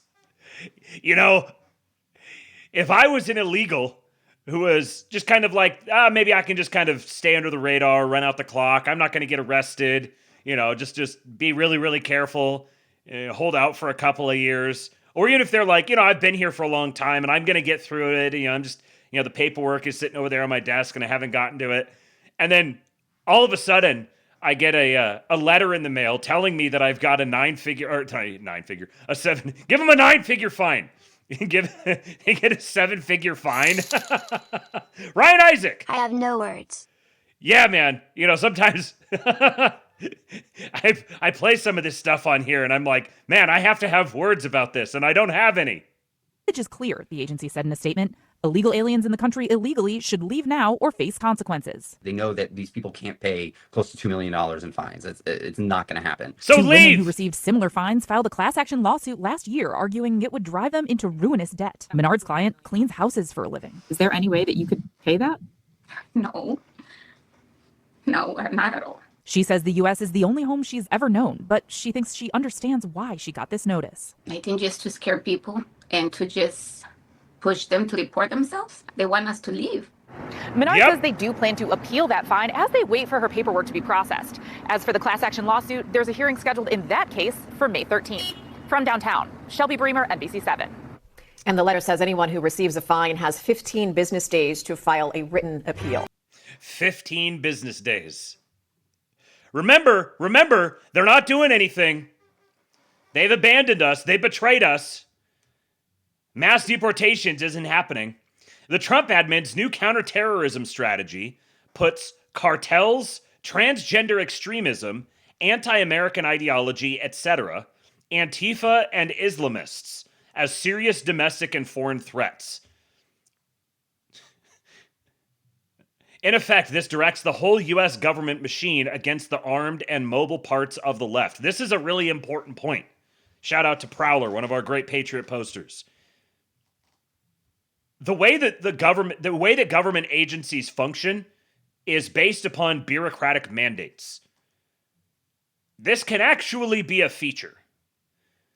It just means that you have to do the long process of establishing an official formal strategy that becomes the thing that's up on the wall that every action is made pursuant to. It becomes the baseline for the issuance of new policies and new instructions and new guidelines that affect like the whole of government. Trump releases new counterterrorism strategy with fresh focus on cartels and Antifa. They had already applied the foreign terrorist organization designation to several Latin American drug cartels, including Tren de Aragua and the Sinaloa cartel, and is moving to add a number of left-wing groups in Europe. Within the U.S., Sebastian Gorka, who's the new counterterrorism director, said the strategy will also focus on identifying and neutralizing what he called, quote, violent secular political groups, whose ideology is anti-American, radically transgender or anarchist, such as Antifa. We will use all the tools constitutionally available to us to map them at home, identify their membership, map their ties to international organizations like Antifa, and use law enforcement tools to cripple them operationally before they can maim or kill the innocent. So, they're working around the fact that Antifa doesn't literally exist to apply the foreign terrorism designation to, foreign terrorist organization designation to. It doesn't exist officially, formally here in the United States, so they're working around it. All right, we're going to find your connections to those international organizations, and then we're going to go after you anyways. We're going to use law enforcement tools to cripple them operationally. Map them at home, identify their membership, map their ties to international organizations like Antifa and others, and then use law enforcement tools to cripple them operationally. But he's not doing anything.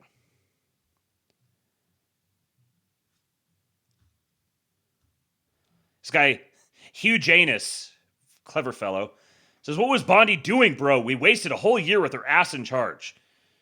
Prowler said, I don't think it was her ass that was in charge. Prowler says, a lot of this was started last year under Bondi, but she played more defense, and we're seeing it flip to offense now that Blanche is acting AG. What was this here? Mike Davis. Oh, yeah, this is the thing I read the other day.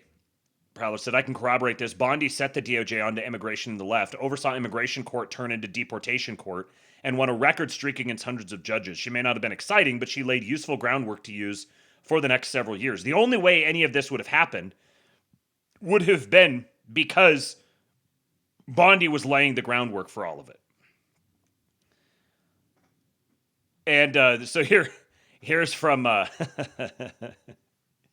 here's the president's letter posted by Sebastian Gorka. This is the presidential foreword. When I returned to the White House on January 20, 2025, 4 years of weakness, failure, surrender, and humiliation of the last administration came to an end. So true, Mr. President. One of the truest things ever said. Today, our nation is strong, our borders are secure, and the United States is respected all over the world. We are once again putting America first. As part of my commitment to defending America from all enemies, foreign and domestic, we are once again working to crush the threat of terrorism. Within 43 days, we apprehended the terrorist mastermind of the attack on Abbey Gate in Afghanistan that left 13 American service members dead. In just 1 year, we brought back 106 American hostages from captivity abroad without paying a single dollar to their captors. We designated key chapters of the Muslim Brotherhood as the terrorist groups they've always been. We mobilized the DHS to remove illegal alien criminals and jihadist sympathizers from our country. We ended the war in Gaza, secured the release of all remaining hostages, and began the process of ensuring Gaza can no longer serve as a haven for terrorism and extremism by bringing security and prosperity to the region through the Board of Peace. Operation Midnight Hammer and Operation Epic Fury have dealt devastating blows to the world's #1 state sponsor of terror, the sinister regime in Iran, to ensure they can never have a nuclear weapon. And I can't let this pass without mentioning that Israel is extremely unhappy about the course of events in both instances here. They're extremely unhappy about the state of things in Gaza and the existence of the Board of Peace, and they're extremely unhappy about the way the war in Iran is progressing. At the same time, my administration has put an unprecedented focus on dismantling threats to the American homeland and our hemisphere. We are no longer permitting the cartels and gangs who have poisoned millions of Americans to freely operate in our region or smuggle their drugs, guns, or trafficked women and children into our country. Last year, I rightfully designated the deadly cartels as terrorist organizations and began using the strength and power of the U.S. military to stop and destroy their operations. Our armed forces also demonstrated their incredible power and skill by capturing the narco-terrorist outlaw Venezuelan dictator Nicolas Maduro, bringing him to face American justice. We will not let cartels, jihadists, or the governments who support them plot against our citizens with impunity. Terrorists of any kind will not be allowed to find safe harbor here at home or attack us from abroad. Our new U.S. counterterrorism strategy is a return to common sense and peace through strength. As I said after our first successful counterterrorism mission, just days after I was sworn back in office, if you hurt Americans or are planning to hurt Americans, we will find you and we will kill you. So true. Thank you, Mr. President. And then I just had to include this. The Daily Caller was interviewing Sebastian Gorka, and they asked him about the war against Iran, like what he thinks about it. And this is what he said. He said, they have been plotting to kill President Trump, members of his cabinet, former military commanders, former members of the administration. The idea that after just one incident like the Beirut bombing, or after one attempted plot against the lives of U.S. personnel here in the United States, we don't deal with this regime means you are testicularly challenged, Gorka said. Let me just say that is a low-T approach to threats to the United States. Testicularly challenged. I gotta admit, I kind of think that Gorka's a lol cow, kind of a clown. But he's extraordinarily entertaining, and he's a bulldog, and he's loyal to the president. So you know what? I'd rather have an entertaining, loyal bulldog than a cucked out traitor. Speaking of traitors, Representative Pramila Jayapal. Now, I apologize to you guys for doing this to you, but, I actually don't. I am going to subject you to this. In January, Trump issued an executive order threatening tariffs on any country supplying fuel to Cuba. This was this January, just a few months ago. Make sure I get her toes in the shot there for you sick freaks out there. And oil shipments from Venezuela, that's where Cuba had been getting its oil, were halted after the U.S. operations to kidnap Nicolas Maduro. Since January, only... She tries to say Maduro. She tries to put the accent on, but her name's fucking Pramila Jayapal. One Russian tanker of oil has made it to Cuba. In fact, it landed just a couple of days before I landed. And one tanker has enough oil basically for 10 to 14 days of Cuba's oil needs. So it's a very limited amount of time. Now, Russia has said they're going to send another tanker. I was in conversations with the ambassadors from Mexico and some other places, and I know other countries in Latin America are trying to figure out how to get oil there. But it is a crisis beyond imagination. Just this past Friday, on May 1st, Trump signed a broad executive order that widens sanctions and allows for new penalties, similar to what we have for Iran and Russia, against foreign banks and firms that are dealing with Cuba, and it also reinforces the ban on U.S. tourism. I have called these sanctions an economic bombing of the infrastructure of Cuba. It is illegal, it is against the war. We've been talking about this in Iran, obviously, to bomb the infrastructure of any country. That is against international law. This is essentially doing the same thing. It is... That essentially is carrying, we talked about load-bearing stuff before, that essentially is carrying so much weight. It is staggering to me, another theme today, how fucking retarded these people are. She's straight up matter-of-factly telling the story herself. Bombing the infrastructure of Cuba with economic sanctions that essentially ensure that the infrastructure collapses. Yes, that is the point. Interstate Juche says this is actual, literal, undeniable treason, one of the clearest cases in years. Trump's DOJ has to prosecute horrible precedent to let this go unpunished. Seriously. See, I showed you now. 2 members of Congress from Washington State. There's this chick, and there's the chick with the banana bill. This is the spectrum of female Democratic politics in Washington State. I'm going to ensure that daycares can peel bananas for the children that they're taking care of and don't have to give them Cheetos. And I am negotiating with other countries to get oil shipped past U.S. sanctions on Cuba.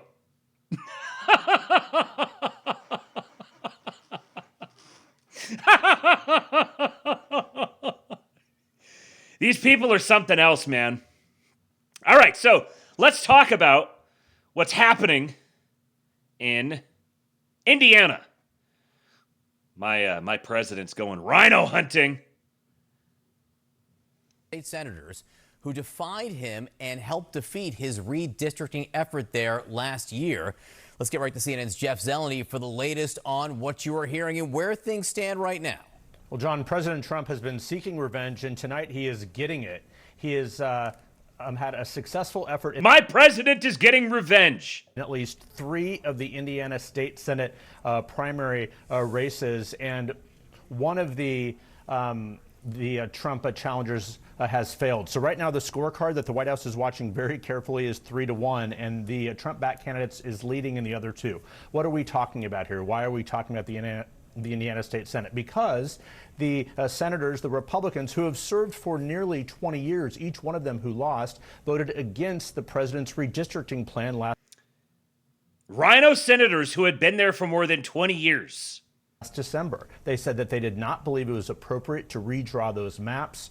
The White House has said, we are going to throw you out of office, and that is what is happening this evening. It was a dramatic campaign, millions of dollars spent, and the White House is winning this revenge war, if you will, tonight. Only one non-Trump backed challenger, Senator Greg Good, is holding on. His race was a bit peculiar. He was running against two people named Wilson, but he is holding on. So for the White House tonight, one bit of good news in this challenging midterm election year, John. Yeah. Somewhere, a political strategist making their money tonight for putting two people named Wilson on the same ballot. That right there. So here, you got to play the game. Yeah. This is one of the ways they play the game. You have this big incumbent that they're trying to get out. You have a woman running against him, Brenda Wilson running against Greg Good. So Greg Good runs Alexandra Wilson effectively. This is what's happening. Either that or Alexandra Wilson's just a fucking retard. I would like to think that she at least got some compensation for playing spoiler. In this case, he wound up having, like strictly in terms of votes, it wouldn't have made a difference. If you combine the two Wilson women's votes, they're still not close. But you think about the amount of time and money and media time and stuff that was spent by Brenda Wilson having to differentiate herself from Alexandra Wilson. This is one of the ways that they play spoiler in these sorts of cases. So here's how it wound up. Politico said, these Indiana Republicans dared to buck Trump. Will they survive? Narrator's voice. No, they won't. So these were in these 6 different districts. Every single one of the incumbents lost. But they didn't just lose. They got absolutely bludgeoned. To the Gulag. If you survive, you earn your freedom. Bobby Ballbags! Thank you for the gifted sub, sir. Raymond Harmon, Mr. Kingpilled. Who's that? Mrs. Kingpilled. Kingless Kingdom and Tobias. Look at that. A bunch of patriots gifting subs to the Kingpilled family. So that Mrs. Kingpilled can use the emotes, and now my alt can use the emotes as well. Thank you, Bobby. So they didn't just lose. Look at this. Dan Dernolk lost by 53 points. This is a Republican primary. So this is Republican running against Republican. These were every single one of these races. Trump endorsed their opponent. He lost by 53 points. An incumbent got obliterated. Rick Niemeyer currently losing by 9 points. Linda Rogers lost by 18 points. Travis Holdman lost by 23 points. James Buck lost by 29 points. And Greg Walker lost by 17 points. So far, only 2 of these RINOs are winning, and one of them is leading by, at this point, when he tweeted this, it was just 1 point. I'll have more on that one here in just a moment. But this was before the election. This article from Politico said, in May of 2016, on the eve of using Indiana's primary to knock out his presidential rivals and claim control of the GOP nomination, then candidate Donald Trump called the state Importantville. A decade later, Trump enters the Hoosier State's primaries, not on the ballot himself, but looming over the crucial first stop along his month-long retribution tour. Last December, nearly a dozen GOP state senators withstood intense political pressure and death threats to block a redraw of Indiana's congressional maps, delivering the president his most embarrassing political setback since he returned to the White House. Now, 8 of those lawmakers are Trump targets, fighting for their political lives as his allies have spent nearly $10 million combined against them. Trump's allies need to win a majority of the 8 seats to be able to claim victory. If not sweep them, both sides would likely declare victory if they split the seats. If Trump's side wins 3 seats or fewer, many will see it as a disaster and a red state harbinger that Trump's grip on his party is starting to slip as he heads toward lame duck status. Much is riding on the result for Trump, who's no longer an insurgent on the verge of a hostile takeover of the GOP, but the incumbent leader of a party he gutted and remade from the studs up. What happens in Indiana will be the first major test of his midterm year grip on his base and the strength of his coalition in the solidly Republican state. The man who the movie Rudy is based on is in Trump's corner in the contest, but the president's GOP foes see themselves in the mold of another famous Indiana sports movie, a ragtag group of scrappy Hoosiers facing daunting odds while trying to defend their honor. Of course, they're characterizing them as Hoosiers. Never bet against Trump. Panicans and doomers are fags. So true, Dave. So true. Gayest Dave. You know, Dave Johnson is the gayest person to ever walk this green earth. Here is the biggest, gayest man in the world. Wow. So gay. So gay. Thank you, Dave. I forgot to give you that one earlier. Okay, so let's see. And by almost any measure, Trump and his allies should romp Tuesday. The full weight and fury of the MAGA political machine is word to life against the 8 lawmakers. Turning Point USA has unleashed its door-to-door turnout effort and papered the state with print campaign material. Strange. So very strange to see that the organization... Let's see. Let me think about having to hold these two ideas in your head. So on one hand, you have to believe that TPUSA is like owned by Jews. It's like a subversive, like trying to turn all the kids into Jews. And just like Con Inc., which is the Republicans have completely betrayed us and they're sold out to the Jews. And so Turning Point USA is playing a major role in getting all of these old RINOs who are owned by Jews thrown out so that new blood can come into the party. TPUSA is responsible for that. So I have to be happy that the old RINOs who just want to give power to Democrats, I have to be happy that they're getting thrown out. But I also have to hate TPUSA, even though TPUSA is responsible. Like, yeah, I'm not retarded enough to make that work. Governor Mike Braun has endorsed the Trump-chosen challengers and uncorked $500,000 against the incumbents. The pro-Trump Club for Growth, along with Senator Jim Banks' political nonprofit, has carpet-bombed districts with millions of dollars in broadcast and other ads. Trump-aligned Representative Marlon Stutzman has predicted that MAGA will claim 7 seats. At this stage, we want all of them, Club for Growth President David McIntosh has said of the seats in play. The Senate GOP campaign arm that protects the incumbents is essentially playing with their B team, having to rebuild their campaign operation and finding a new polling firm after the longtime Trump pollster John McLaughlin cut them off out of loyalty to the president. So there is a Senate GOP campaign arm that normally manages the campaigns for the incumbents. But they're getting completely outspent and they have to go find new polling because their pollster left to Trump out of loyalty to him. God, I love seeing loyalty in politics. We would have been doing more polling work, but if the incumbent voted against redistricting, we could no longer poll for them. McLaughlin, who has worked for the Indiana Senate Majority Campaign Committee since 2010, told Politico.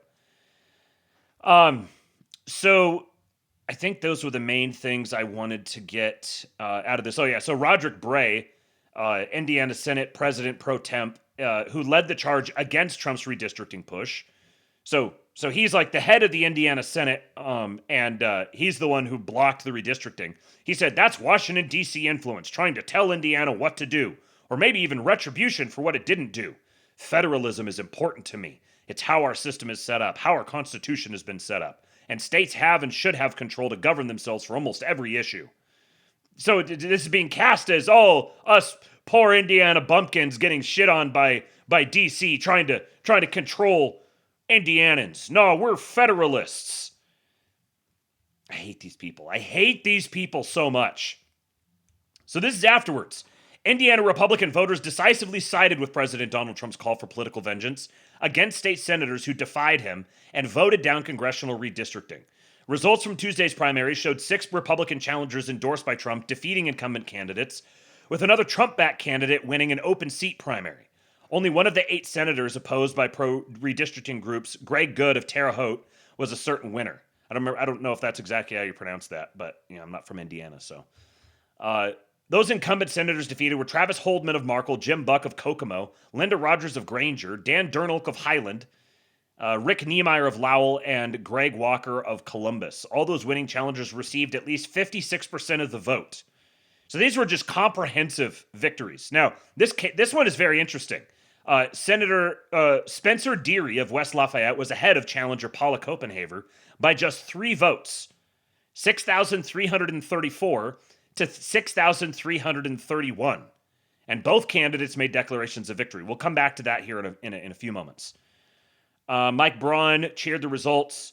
The results could jeopardize Senate President Pro Tem Roderick Bray's hold on the top Senate leadership position he's held since 2018. His seat isn't on the ballot until 2028, but Trump and his pro-redistricting allies sought pledges from primary challengers that they would seek to oust him as Senate President Pro Tem. So that's a fight that is yet to come. Holdman's loss is particularly prominent as he was the highest-ranking senator as Majority Caucus chairman to face a Trump-endorsed challenger after voting against redistricting. So it wasn't just incumbents, it was also a high-ranking incumbent. Let's see, there was a couple other details from this I wanted to grab. Trump took the unprecedented step of endorsing 7 challengers to current Republican senators after the Senate voted down the redistricting bill in December. That unleashed a torrent of broadcast ad spending that reached $13.5 million for the primary campaigns, a nearly 5,000% jump from the roughly $250,000 spent in 2024 in state Senate races. Trump castigated the senators as RINOs. And then there was a couple other things from this. This guy here, David Keller, a 65-year-old retiree from Westfield, described himself as an independent who pulled a Republican primary ballot in order to vote for one of the incumbents because his opponent was heartily endorsed by President Trump, and I'm not a Trumper. Bray pointed to Deary's re-election campaign, where he raised about $1 million, but about $2.5 million was spent to boost Trump-endorsed candidate Paula Copenhaver in the district spanning much of the area between Lafayette and Terre Haute. Okay, so I think those were all the details that were relevant from this. Here's that guy, Travis Holdman. This is his response. How do you feel? Well, I have one lesson for people. Revenge and retribution is not a Christian value, and that's what this was all about. And I'm not bitter about it. It's just a fact. And there's life after serving in the Indiana Senate, and I'm going to find out what it's like. So. Damn right you are. There's life after serving in the Indiana Senate, and I'm going to find out what that's like. Yes. This is the absolute epitome of the boomer conservative cuck Republican. Yes, retribution is 100% a Christian value.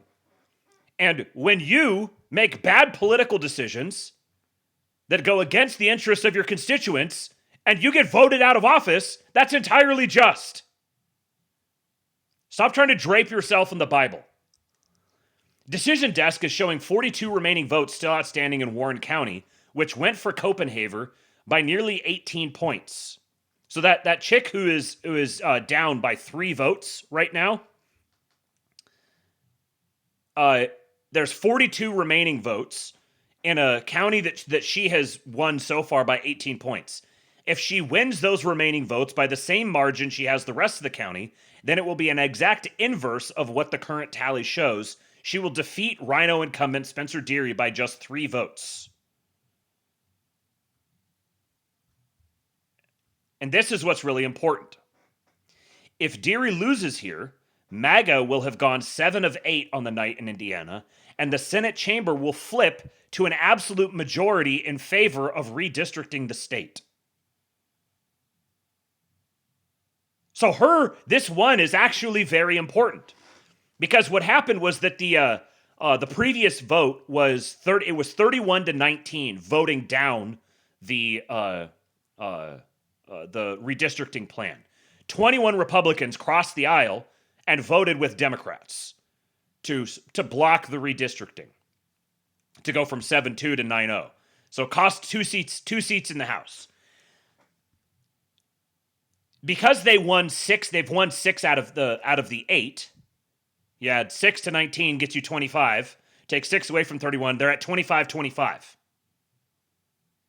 If she wins, then they have the absolute majority here for pushing forward the redistricting for 2028.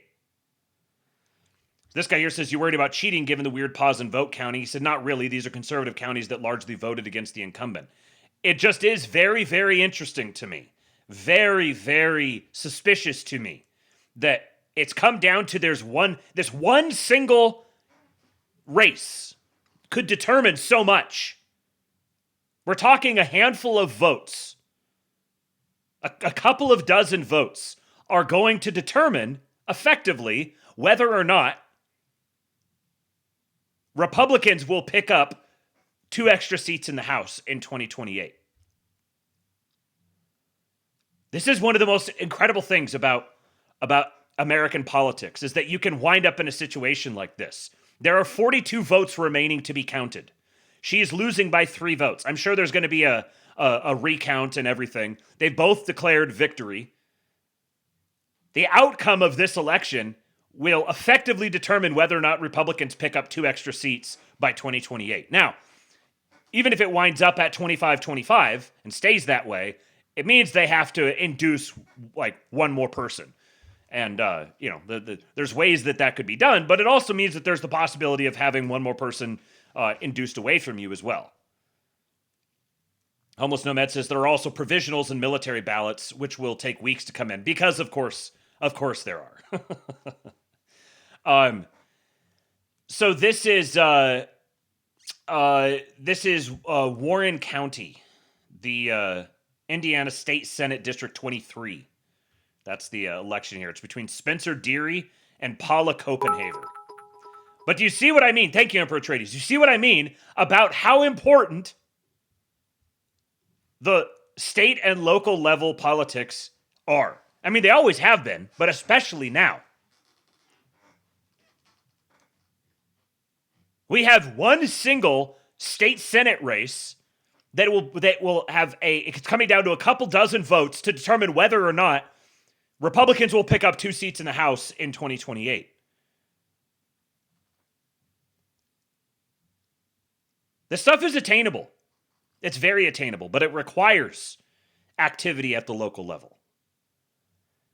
A funny little clip here of Chuck Todd and Chris Cillizza forced to admit live on the Decision Desk stream that President Trump is not a lame duck.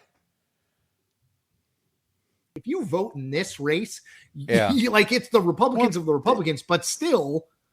And that has been the question, right? Which is if there had been any sign of weakness inside the Republican side of things. We see the weakness in independents and in generals. That's clear. But if you started to see cracks there, I think it would have been like a flood. I mean, it's sort of like, oh, wow. I think there are a lot of people We can do this now? Yeah, that's right. Yeah. And you've got Cuck Rod here and Chris Sleazebag. But I want to know, what's this? What's happening here? To stave that off, I mean, look, the whole point is the duck in the Oval Office lame? And you know what? You can't say he's lame yet. That's not yet. Nope. He's not lame yet. It finally moved. In this race, like it's the Republicans of the Republicans, but still. And that has been the question, right? Which is if there had been any sign of weakness inside the Republican side of things. We see the weakness in independents. I'm and in general. transfixed. That's clear. But if you started to see cracks there, I think it would have been like a flood. I mean, it's sort of like, oh, wow. I think there are a lot of people We can do this now? Yeah, that's right. Yeah. And to stave that off, I mean, look, what is that? The whole point is the duck in the Oval Office lame? And you know what? You can't say he's lame yet. Nope. Not lame indeed. Now check this out. Chaos in Alabama. Republican state senators rammed through a bill to advance redistricting while tornado sirens blared, the chamber was being evacuated, and the live stream went dark. This is the state of the Republican Party right now. They are staying there with tornado sirens going so they can force redistricting through. Call us back in and say, now we didn't came, now they didn't call us coming back and trying to go. He didn't made the motion to pass the bill. Guy wearing some Asics. We got this old black dude wearing Asics with a suit. What the hell is going on? We're supposed to be going into recess. Broke nigga alert! Broke nigga alert!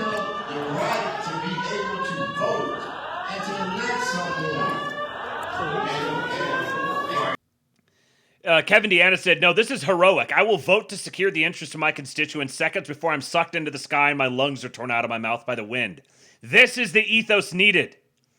This is what's happening to the Republican Party. The South Carolina State House votes to advance Sine Die resolution, which includes redistricting. The final vote was 87 to 25. The potential new map will pick up 1 seat. Now, what's hilarious is that this is the seat of Jim Clyburn. You know who Jim Clyburn is? This guy. This is the guy whose seat is going to be eliminated. He has been in that seat since 1993. That seat was created explicitly at the behest of the Supreme Court, who dictated that there needed to be a black majority district there. This is the guy whose seat is going to be eliminated.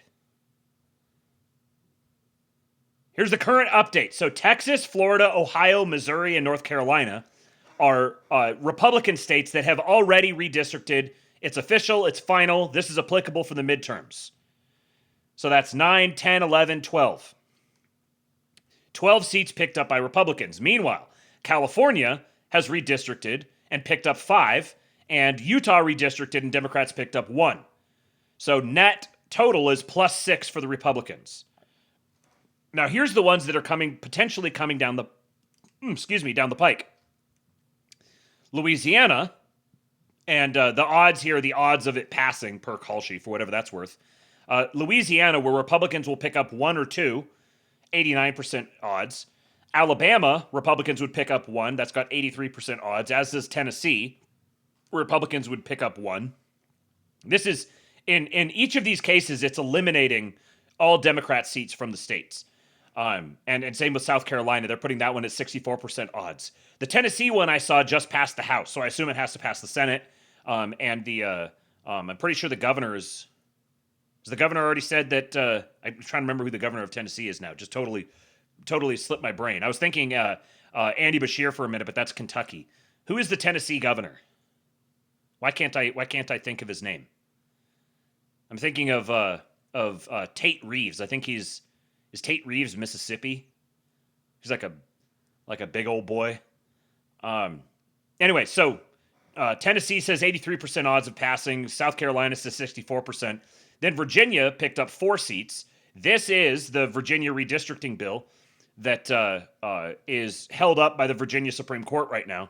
And the longer that this carries on without them officially ruling on it, the worse it looks for Virginia. Bill Lee. That's right. Thank you. Yeah, Bill Lee. Reeves is Tate Reeves is Mississippi. That's what I thought. I think I saw something about Mississippi is talking about redistricting as well. So Virginia currently has the lowest odds in this list of the redistricting actually happening. So with all of this, so say all of this actually happens, this would put Republicans picking up, best case scenario, Republicans would be picking up 10, 12, 13, 14, 15 seats from this. And then I believe Mississippi is also going to, which would be another 1 or 2, I think. 16, 17, somewhere in that vicinity. Now, this one here, I haven't had time to look into much of it. I just threw it in here at the last minute before we started. And Vi Lyles, the Charlotte mayor, another old black woman, I think she's in her 70s, she has suddenly announced that she's resigning June 30th. For context, she was just elected 6 months ago. There has to be something big going on here, says P.T. Ward. I want to spend more time with my family. No, you want to avoid investigations into your incompetence because Charlotte is a disaster. This guy, Joe Bruno, says, while the announcement today was not expected, it's not surprising to insiders that Mayor Vi Lyles is stepping down. Privately, people close to her expected her to step down as mayor either this summer or in the fall. She stopped attending rezoning meetings. She's been delegating ceremonies. She ran in 2025 in large part because of the sales tax referendum. She wanted to see that through. I'd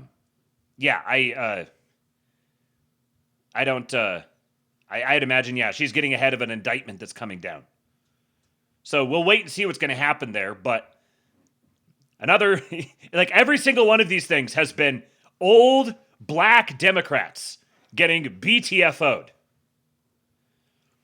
Interesting little note here. This is a YouGov poll. I got a couple of them. First one, the Hispanic vote through the years. 2018 was D plus 40.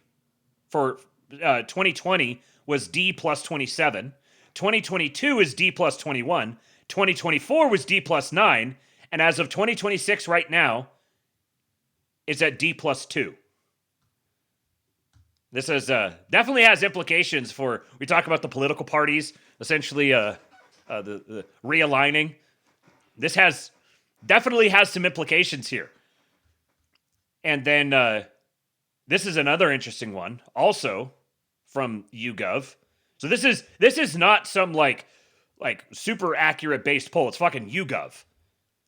Voters aged 18 to 29 through the years. Starting in 2018, D plus 35, D plus 26, D plus 28, D plus 14, and in 2026, where they're at right now is D plus 9. So once again, this is voters 18 to 29. According to YouGov right now, they're at D plus 9. These numbers taken together,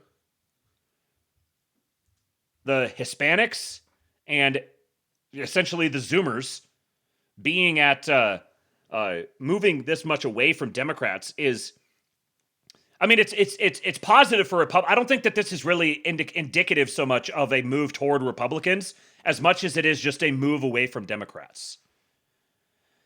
I think a lot of people, especially this one, people will read this and they'll be like, oh yeah, the youths are like hyper-based and everything. I do think that there is going to be a revival in basedness among the youths relative to recent history, but I more just see this as a referendum on the Democrat Party in general. Like, who wants to be associated with these people? And the more that they keep getting busted for major crimes and all this corruption, and the more they start losing, the more people just don't want to be associated with losers. D plus 9 means that it's like 9 points in favor of Democrats. So you'd go D plus 9, 8, 7, 6, 5, 4, 3, 2, 1, and then it would be just flat, and then you would go shift it in the net positive in the Republican direction. Okay, so let's talk about this this Casey Putsch situation. But before I do that, I'm gonna take a quick break, give you guys a little the Midnight and Foo Fighters here, and I'll be back in just a few minutes. We'll talk about Casey Putsch and get a little John Tent. We even got an Asmongold clip coming up, so I'll be right back. Please do tip your streamer, tips.kingpill.com, and I will be back in a few moments.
sex, the cyberbully.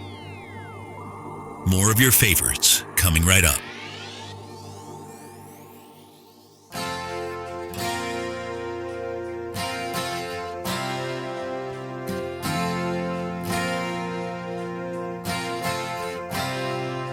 She's a good girl, loves her mama, loves Jesus, in America too. She's a good girl, is crazy about Elvis, loves horses, and her boyfriend too.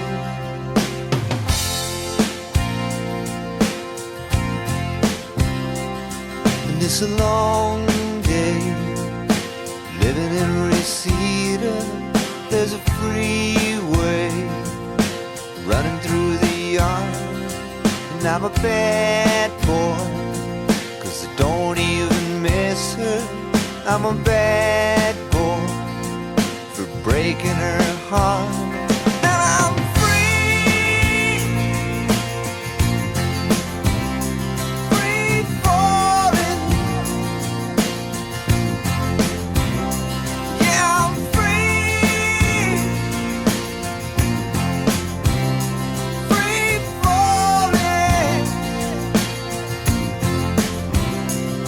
And all the vampires walking through the valley move west down Ventura Boulevard, and all the bad boys are standing in the shadows, and the good girls are home with broken hearts. Now I'm free, I'm free falling. Yeah, I'm free, free falling.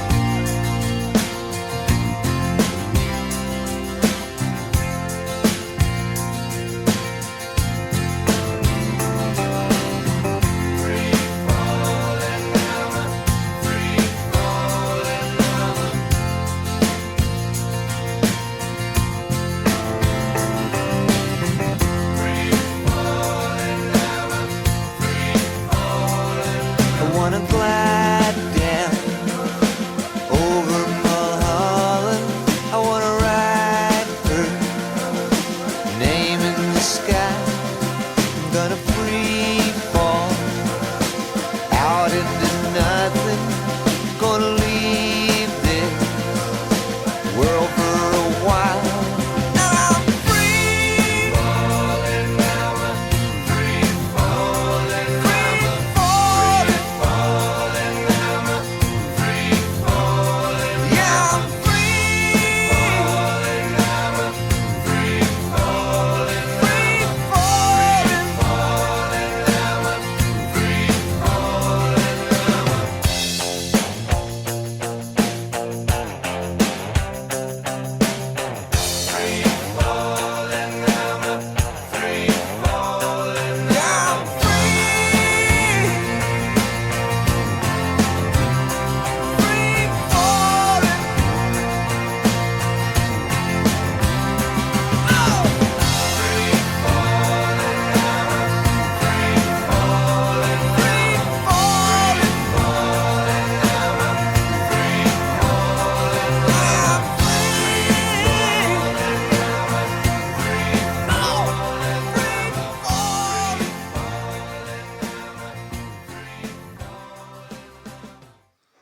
All right, let us continue.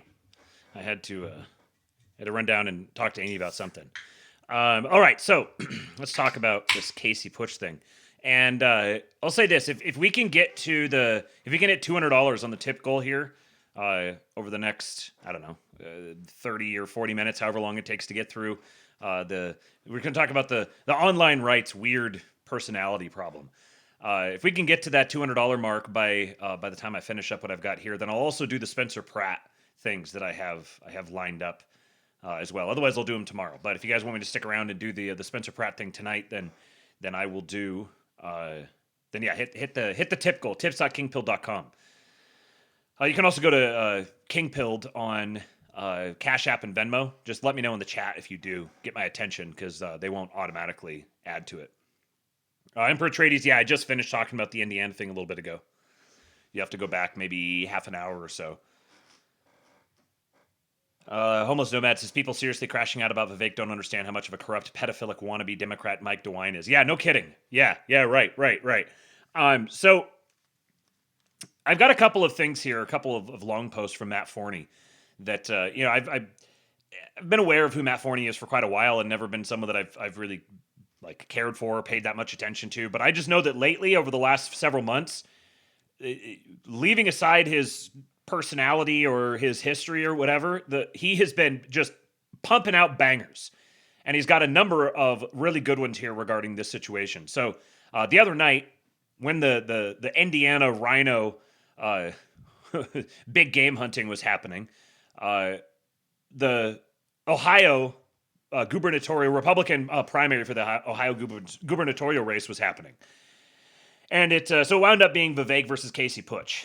And, I've talked about Casey Putsch just off and on, kind of. Just very quickly became obvious that he was just a meme candidate. But we've now learned some stuff behind the scenes that it was actually worse than we could have imagined. Or maybe in a certain sense, it was just kind of exactly what you would imagine.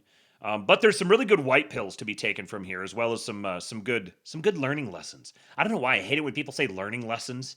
Oh, this is a good learning lesson. I'm like, as opposed to a non-learning lesson, this is like, it's a good lesson or it's a good learning opportunity. It's not a learning lesson. Anyways. So Matt Forney says, Casey Putsch has been defeated in a humiliating landslide. It's not even close. The white man is back, baby. Flicker rate. The white man is back. Thank you, sir. Appreciate you. I assume, sir. I don't know, sir. I've always kind of thought, sir. But thank you for that $20. He says it's not even close. Vivek Ramaswamy buried Putsch by 70 points. Now, it wound up being, I think, actually about 60 points. It was basically 80-20. And I got to say, on one hand, you can look at this, if you're looking at this from the perspective of insurgent outsider running a stripped-down campaign, then, pulling 20% against someone who has, major national name recognition is actually not something to shake a stick at. That's pretty good. However, the guy with the major national name recognition also was publicly beclowning himself constantly. So, and then as you're going to learn as we go through some of these things, you're going to learn that there was actually really good potential in this race that was completely squandered because Casey Putsch decided he cared more about, his future Rumble career, or really maybe just didn't have the temperament to maximize his opportunities for success here. Flicker Rate says, I'm a sir. Good to know, sir. I'm glad I was not incidentally misgendering you. So he says, we need to talk about the retard right and why they fail. It pains me to say this, as I like Casey and believe he had genuinely good ideas that would have economically revitalized Ohio, such as his infrastructure plans. But he failed for a reason. And unless people understand the reason, this will just happen over and over. First point to take away here. I don't care how good your ideas are. It doesn't matter how much you can claim, I'm good on the ideas. If you make yourself unelectable, and electability is something you can control, but it's not something you can determine. Electability is electability. There's a certain level of temperament and comportment and character and biography and stuff that you need to have. You just have to. This is just how the game is played. And if you have bad ideas but you have the right temperament, you can get elected. Very obviously, this is standard. If you have good ideas and a bad temperament, you can't even get elected in the first place. Which means either running people with bad temperaments or running and then displaying a bad temperament actually means that you are handicapping the potential for good ideas to obtain power. And a lot of these people are the ones who will scoff at the RINOs. They'll scoff at the boomercons who are like, oh, you just got to have like good principles, and you got to we have the best ideas, and we're grounded in our principles and all this sort of thing. But that's all you're doing too. You're doing the exact same thing. I don't care how politically ineffective I am at actually achieving my ideas. All I care about is my ideas and telling everyone how I have all the best ideas. This is functionally the same as the boomercons, except for your bad ideas don't even lend you political capital in like a negative sense that you can parlay into corruption or graft or whatever, like the cuck Republicans have. So you're not even as politically effective as the cuck Republicans. You're a lower political status than they are.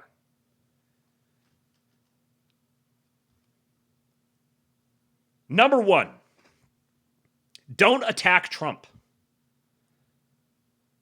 Then this should be really easy. I don't give a shit what you feel like about him. I don't give a shit how you actually perceive him. If your goal is to obtain elected office, don't attack Trump. The image of Casey Putsch burning his MAGA hat doomed him right out of the gate. Yes, he burned a MAGA hat and posted a video of it. I don't care how disappointed you are with Trump, how many black pills that Tucker Carlson and Nick Fuentes have fed you. Donald Trump is the Republican Party. He runs the show. You need his blessing, or at least his neutrality, to get anywhere. And what happened in Indiana proved this. You can complain about it. You could dislike this reality all you want, but it is real. It is the reality you have to contend with. The majority of Republicans, the people Casey needed to win over, support Trump. There is no constituency for being based and anti-Trump. It's a less popular position than Liz Cheneyism. If you wanted to reduce all of this, if you got to leave, but guess!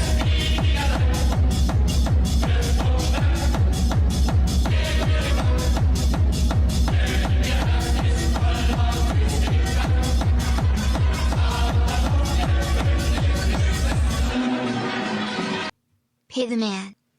Thank you, sir. Yes, please do pay the man. I think that's the longest we've ever gone without a 1488 in an episode before. Thank you, my guests. If you need to have this whole thing reduced into a single sentence, there is no constituency for being based in anti-Trump. It's a less popular position than Liz Cheneyism. Full stop. Oh, but I know lots of people who are based in anti-Trump. Yeah, you know all of the people who are based in anti-Trump. That's literally the entire population. That population doesn't win elections. Casey Putsch could have cleared this up with an immediate apology. I was wrong to turn on Trump. I have my problems with him, but I believe in what he's doing. I'm running to support his MAGA agenda and help him finish the job. Full stop. I mean, he probably wouldn't have even saved it at that point. Just don't do it in the first place. But even if you do it, this might be the one way you could save it. Pride, foolishness, or internet poisoning kept him from humbling himself. Even Thomas Massie has had to pivot his campaign to lying about how he's best buddies with Trump because his actual connections with the squad, etc., are electoral poison in Kentucky. Just trust Trump. It's not that hard. Number 2, get off social media. Vivek Ramaswamy is an incredibly weak candidate. Off-putting in person, has a deep contempt for white Americans, and wants to flood Ohio with Indians. He should be as easy to knock over as a feather in the wind. Vivek practically wrote Putsch's campaign messaging for him. So what did Casey do? Did he hit the streets, post ads telling Ohioans that Vivek hates them and wants to replace them? That should have been the front and center of everything he did. No, instead he kept posting about how AI told him that Israel is satanic. He kept wading into the Epstein Files swamp. He went to anti-Semitic Firefest and shared the stage with a fat anchor baby and a Muslim hijabi, both of whom openly hate white Americans, destroying any credibility he had in attacking Vivek for his anti-white views. Social media is not real life. The heady days of 2016 or even 2024 are over. As Freedom Alternate, this guy here, pointed out in his post-mortem on the Hungarian election, Twitter and other social media sites are so overrun with bots and AI slop that they do not represent public opinion anymore. Stunting on the hose online cannot help, it can only hurt. Ed Galrain is already using anti-Semitic Firefest clips to attack Thomas Massie. Vivek himself realized how damaging his ex-posts were to his political ambitions, so he got off social media to focus on retail campaigning. This is why he won. Number 3, stop talking about the Jews. Israel, pro or anti, is not an important issue for the kinds of voters you need to win a Republican primary. They want to hear about jobs, inflation, crime, meat and potato issues. Not only that, a governor's ability to influence Israel, Iran, etc. is fuck all. Mouthing off about how much you hate Israel cannot help in a Republican primary. Again, it can only hurt because you look like a deranged moron to the people who actually vote, and you take away valuable space that could be used for important issues, issues where you shine. Casey Putsch should be known for his anti-immigration stance and his ambitious plans to revamp Ohio's infrastructure. Instead, he's known for palling around with hijabis and treating ChatGPT like an anti-Semitic magic 8-ball. Before anyone responds with, Casey Putsch is an idiot influencer, of course he was going to lose, I have 2 words. Brandon Herrera. Herrera, like Putsch, is a YouTuber. Unlike Putsch, Herrera won his primary and is almost certainly going to be elected to the House. What's the difference? Herrera didn't campaign by camping out on Twitter to stunt on them Jewish hoes. He hit the campaign trail, made friends and allies in local GOP organizations, focused his messaging on how he wanted to help his constituents and what he planned to do in office. Herrera also didn't turn on Trump, and now he has Trump's endorsement.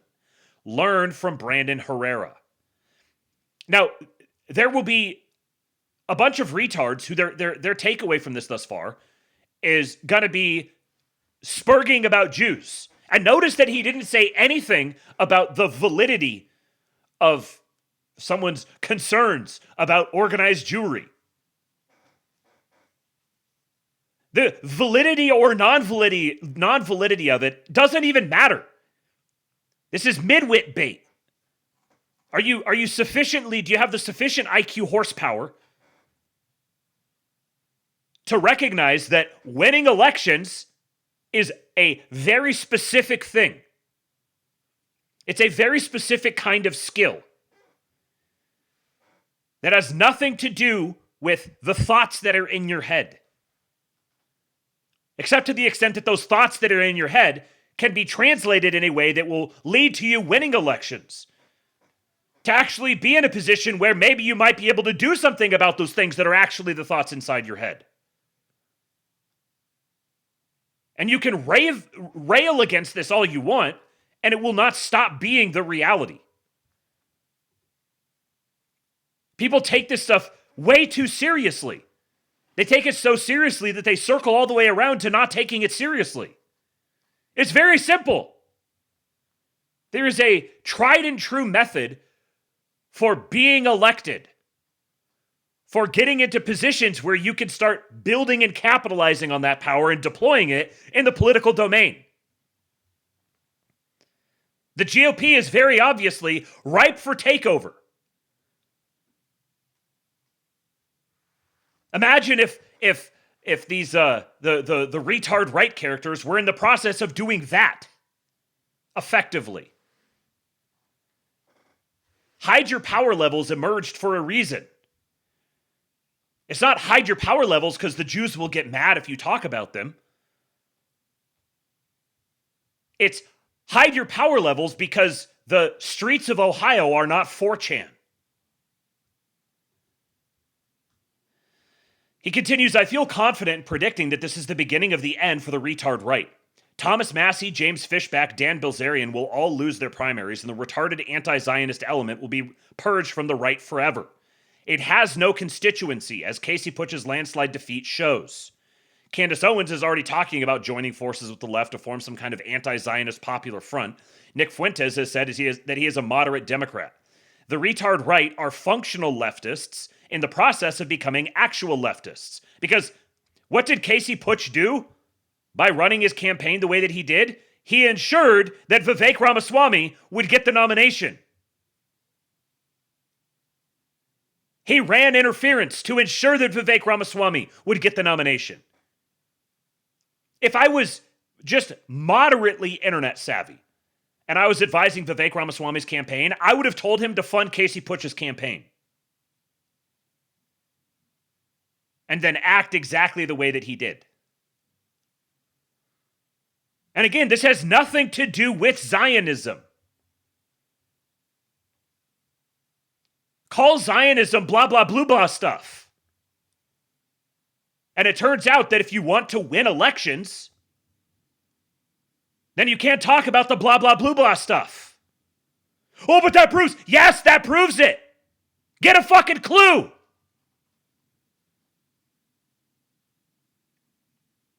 Phew.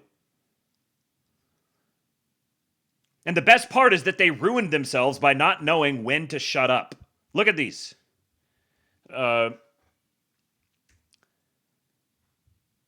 Here was my MAGA flag.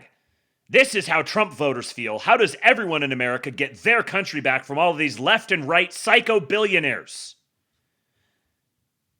In July of 2025, 5 days after the 1-year anniversary of Trump's assassination attempt. And he burns a MAGA flag and posts it. So here you have Ed Gowrain. No surprise here, another anti-Trump group throws their support behind Massey. The View and Ilhan Omar will be thrilled. This is this America First United group. Like, this is just lobbing layups. Imagine being like, I'm so base that I'm going to create this photo op for the guy I think is a Epstein-loving Zionist whore. Like, this...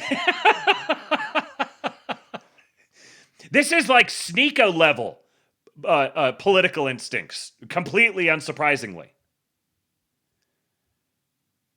So then he did a space with a former Casey Putsch campaign worker on why Putsch lost. He said, George unfortunately did not record it, but here's my summary. Casey could have won.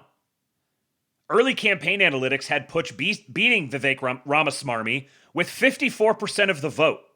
That was in December. See, I totally just kind of written him off. I was like, yeah, there's no chance of this happening. And if it does, then cool, that'll be an interesting thing to talk about. But there's no chance of this happening. And that was before he did the whole burning the MAGA flag and everything. I totally underestimated him. Early campaign analytics had him wiping him out. Casey became the candidate because George had been canvassing for someone to run against Vivek, and Casey was the only one who stepped up. So thank you to Casey for that at least. So this guy George was out looking for someone to run against Vivek, trying to get someone to step up to the plate. Casey had incredible access to the resources he needed to win. He had a number of big donors who were ready to open their wallets. He had Turning Point staff working on his campaign, and he had access to institutional GOP support. Putsch largely ruined his chances through his narcissism and ego. He refused to take his campaign's advice, refused to moderate his presentation to appeal to Ohio voters. The advice I gave last night, don't attack Trump, don't spurg out about Israel, don't stunt on social media, was told to him repeatedly by his own staffers. He steadfastly refused to fundraise and was habitually abusive to his workers to the point where he had a revolving door on personnel. Casey even refused to attend policy meetings, then would go on interviews where he embarrassed himself, then blamed his campaign staff even though he refused to put in any work himself. George himself departed the campaign in February due to the hostile work environment that Casey had created and the harm that Casey's antics were doing to George's professional relationships. Kim Georgeton, Casey's running mate, was a consummate professional who did far more work and was far more of a team player than him. She would actually listen to staffers, help develop policy, networked at GOP events on her own time, and actually took the campaign seriously. The Ohio GOP played dirty. Shocker! Shocker! They played dirty. The campaign had a consistent problem with retaining personnel. Casey barely qualified for the ballot due to a complete meltdown in signature gathering. It's like these people want to lose just so they can prove, can't do anything about it. I got to sabotage myself so that I can say, it was the big bad GOP organizing against me, which is exactly what he said. You come in here running on this platform of like the base renegade outsider who's not owned by anyone. And then you're like, oh no, they're fighting back. The Putsch campaign's initial strategy was to use a mix of positive press from sympathetic journalists, I was one of the ones they reached out to, and trolling the mainstream media in order to keep the GOP from smothering the campaign in silence. This was to be followed by Casey doing a hard pivot to position himself as a normal Christian candidate, starting with Casey doing a Christmas photo op on the 1-year anniversary of Vivek's Christmas crash out. Casey refused to go along with the pivot, and a crucial opportunity was lost. Think about this. A Christmas photo op on the 1-year anniversary of Vivek's Christmas crash out. So get real spicy for a little bit, talk a bunch of shit so that they can't ignore you, get to reach a certain level where they can't ignore you anymore, and then be normal. Just be normal. Imagine how great this would have played. Casey largely checked out of his own campaign at the end of February in favor of trolling on social media and focusing on his YouTube channel, which was visible. It was obvious that something like that had happened. By that point, his remaining staffers had determined he could not win. The votes that Casey got were entirely due to what was left of his campaign doing outreach and networking, and not due to Casey himself. As George put it, without that infrastructure, Casey would have gotten 5% of the vote at most. Now, obviously, this guy George is not clearly not a fan of Casey, and but I went and I read. I wasn't able to listen to the space, but I'm going to read something from him in a minute. And I went and read through a bunch of his tweets, and he's not a MAGA guy, and he's not a like Con Inc. guy. So like he's really frustrated with Casey because he hates Vivek, and wanted someone to run against Vivek, but he's also not a MAGA guy. So, you know, you could take this for what it's worth, but all of this squares exactly with what was playing out in public.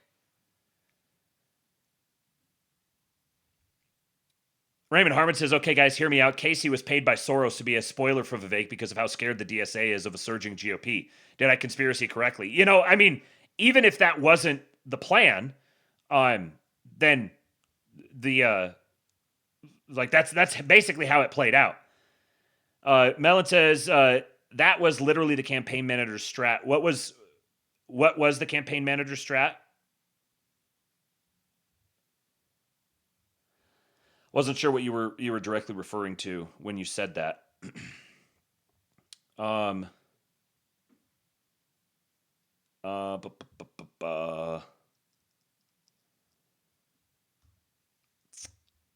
Okay, let's see here. America First United, anti-Semitic Firefest in many ways symbolized the failure of the Putsch campaign. Casey chose to hobnob with a bunch of influencer freaks that were poison to the voters he needed to win. Casey himself was obsessed with getting an endorsement from Nick Fuentes, despite his staffers telling them this was a terrible idea. The retard right is in the middle of collapse. George pointed out that Putsch ratioed Nick Fuentes a few days ago. A certain other retard right political candidate who has openly attacked me is liking all my posts attacking Fuentes. More public recriminations are coming. George's organization has successfully built an infrastructure that they can use to run insurgent candidates anywhere in Ohio. This means that future candidates, better ones, can take the lessons learned from Putsch's failure and win. So here's one of the big white pills thus far. We've got young dudes who are building out election infrastructure to run insurgent GOP candidates in Ohio. A significant number of boomers really do hate young Americans. As part of the campaign, Putsch's volunteers would point out Vivek's Christmas crash out to boomer Republican voters. A disturbingly large share of them agreed with Vivek and said that they would vote for him because of the crash out, because they thought kids these days are lazy and ungrateful. We have a lot of work to do to overcome this hurdle. I'm grateful to George for doing the space and sharing what happened. Also looking forward to what his organization does from here on out. This isn't about Casey Putsch. This is a generational struggle which will have many losses until we win. So I've got some comments here from the guy himself, but I wanted to touch on a couple of things before I read that. It goes into even more detail of what sort of support he actually had. That point about the boomers, saying that like Vivek's Christmas crash out was actually a benefit to them. Completely unsurprising to me. I said this at the time. I said at the time, like, people are like, oh, this is gonna just totally destroy him, and I was like, he's not some like weird outsider coming in and introducing some weird outside perspective. He's like delineating a perspective that a lot of Americans are going to agree with. Like I suspected at the time that was actually going to increase his electability. And like clearly there has been some distance placed between him and the administration. But you know, like again, leaving aside the merit of this one way or the other, once you're starting to talk about winning elections, again, winning elections specifically, this isn't where you have the arguments and you debate things in the marketplace of ideas and the best ideas win. Winning elections is a very, very specific thing. So it's not the place to like decide, is Vivek right or not? That's a separate conversation. You can have that separate conversation. But the conversation about elections, is this person going to be elected or not, is so far removed from the narratives that proliferate in the online right that it's becoming a self-extinguishing phenomenon. Yeah, Raymond Harmon, winning elections is narrow frames for generating consensus.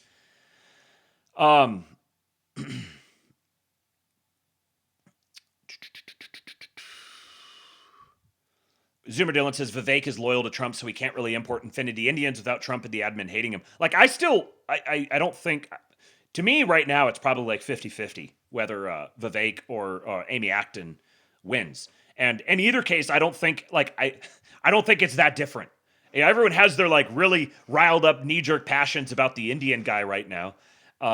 But in actual realistic functional terms, I don't think that they're going to wind up being that different. And you can take that as commentary on Vivek or take that as commentary on Amy Acton. But you know, I think they each present major problems. They each present potentially some like positive takeaways that you could have. So like, you know, it's the legislature there is solidly Republican. So, you know, I don't think it's going to wind up meaning that much one way or the other. But like here's an example of this was on May 5 on election day.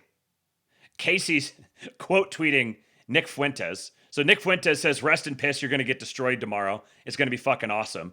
On election day, Casey is out here tweeting this. Completely understandable. He wants a Hindu Indian anchor baby or a Jewish woman Democrat as governor of Ohio. Don't vote for the Christian white man that stood up. We can all go rest in piss. This is the day that the voting is happening.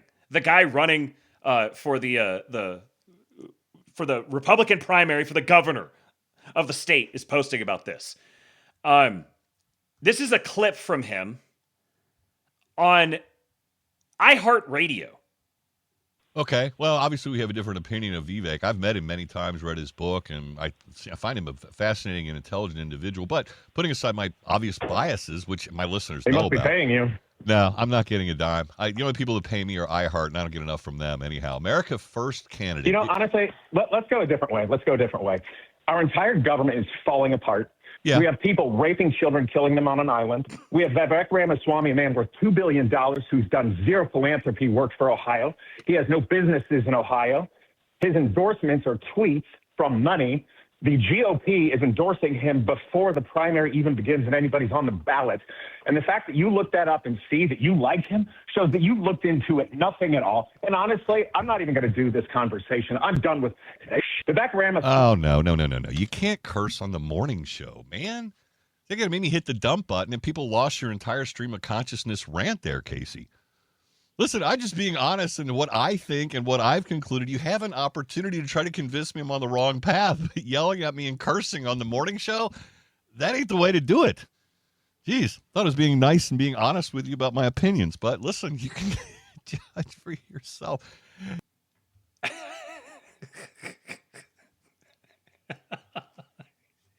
Yeah, this is why they're called the retard right. Tyler says, I think they accidentally recorded a homeless man on the street. Seriously. Seriously. This was in February. February.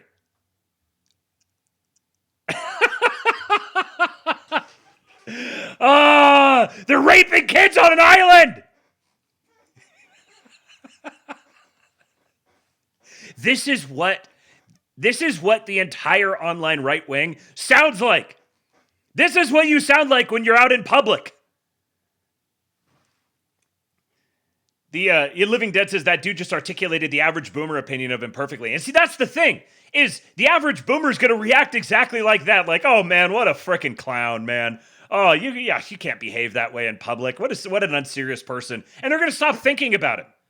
It's not even they're like, oh wow, that guy's like so edgy and he says such hard things. They're just gonna like laugh at you and have pity on you, like, oh, you sad troubled man. You know, you probably have like substance abuse issues or something. Hopefully you can get some help. That's what you're gonna sound like to the majority of people if you go out there talking like that.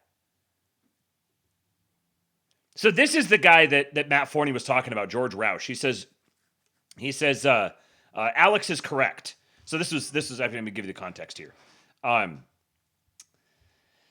Waldrop said at one point, Ohio gubernatorial candidate Casey Putsch was exploding in popularity and was quickly gaining traction. Then all of the America First influencers and commenters seemed to leave him hanging, and the social media platforms worked hard to censor him and suppress him. He got no visibility, no word of mouth, no support.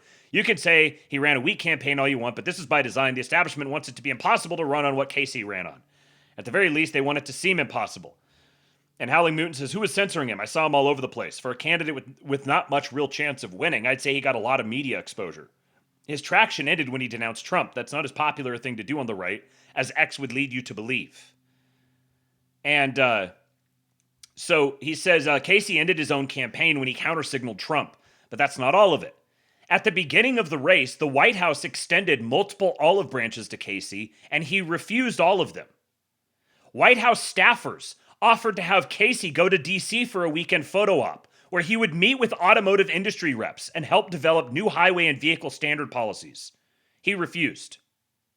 Members of the RNC and other states who were high-level staffers during the previous Trump campaigns offered their assistance for free. Casey refused to return their calls. Staffers for various Trump admin key players offered their assistance in the campaign for free, provided that Casey would agree to support the administration in its efforts. Casey refused most of their help, embarrassed the one who the campaign managers and I were able to get onto the team, and then fired him.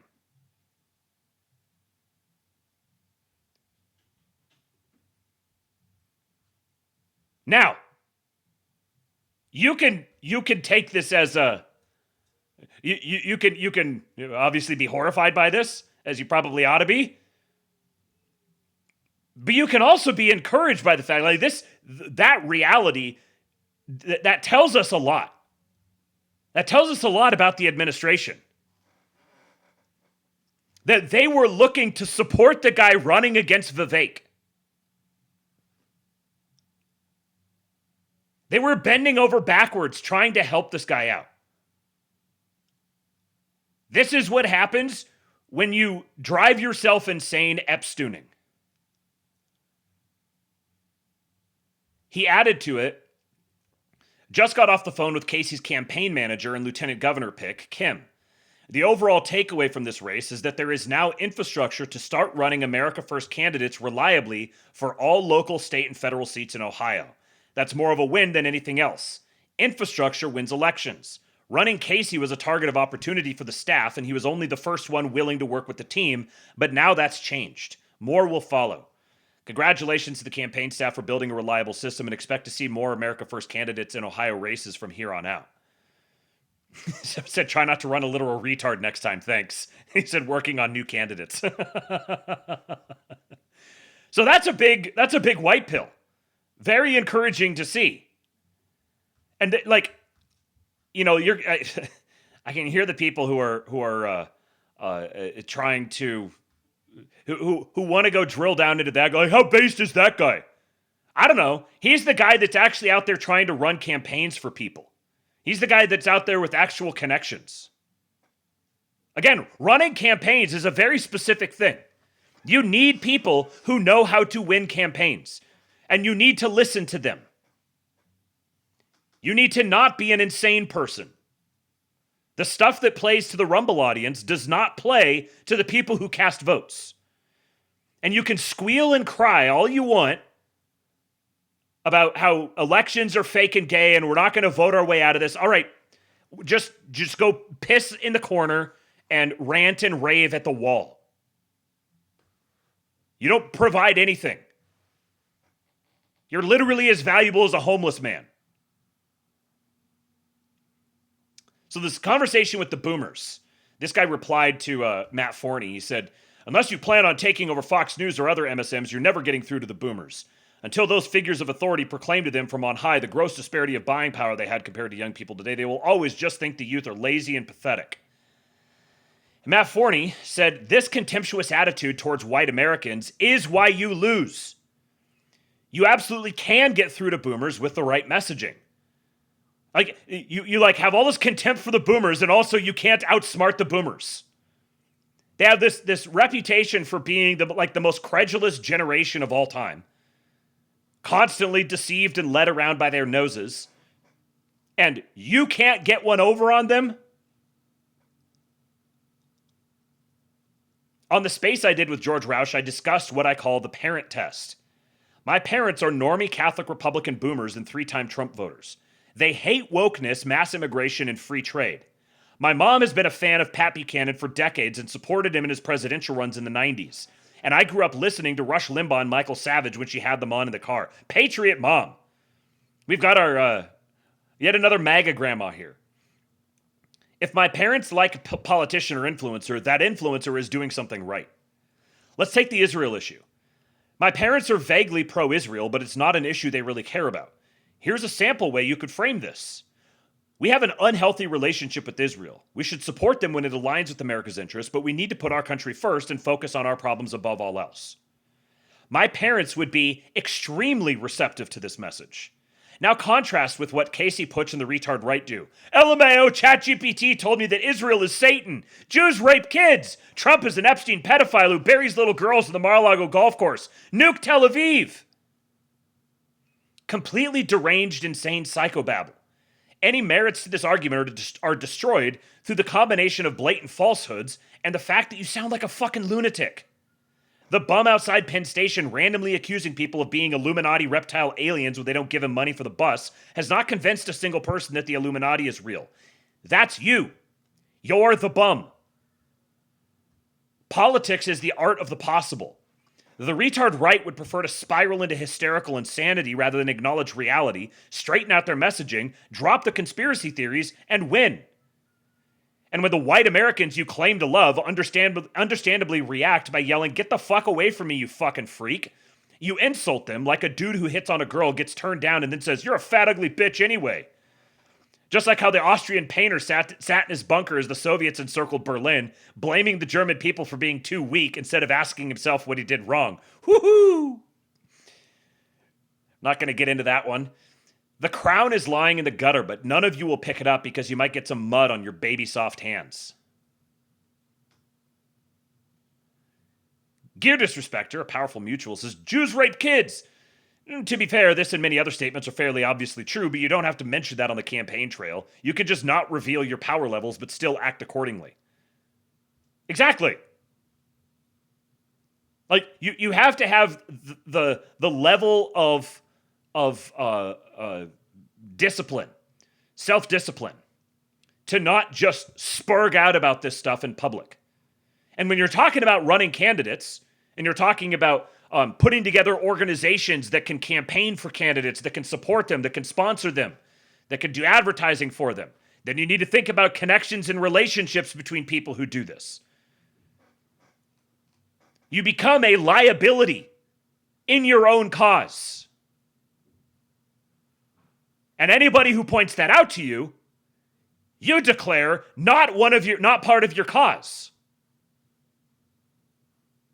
The people who are literally trying to rescue your cause from you are attacked for it. This is the most drooling. It's like a I'm imagining a guy that's like naked and barefoot with some overalls, and he's got a chain around his neck that's attached to the front porch because he just runs out snarling and slobbering over anybody that comes near him. This is not productive for preserving the sovereignty of our nation. You are a liability. Liability. You are the threat to American sovereignty. I saw someone who made this point that these people are like, they're incapable of identifying between, what was it? It was position and velocity, or position and trajectory. It was something like that. I was like, it was a really good framework. They point at where we're at right now. Well, look where we're at. Yes, but look where we're going. Well, look where we're at. Look where we're going. Look where we're at. They're not capable of feeling the acceleration. They can't. It's like I don't know. It's like an autism. It's like an autism that prevents them from sensing social trajectory. And the faster we move, the more that they scream. And they think, oh, it's because I'm screaming that it's moving that way. No, you're the only one that you're the only one keeping it alive.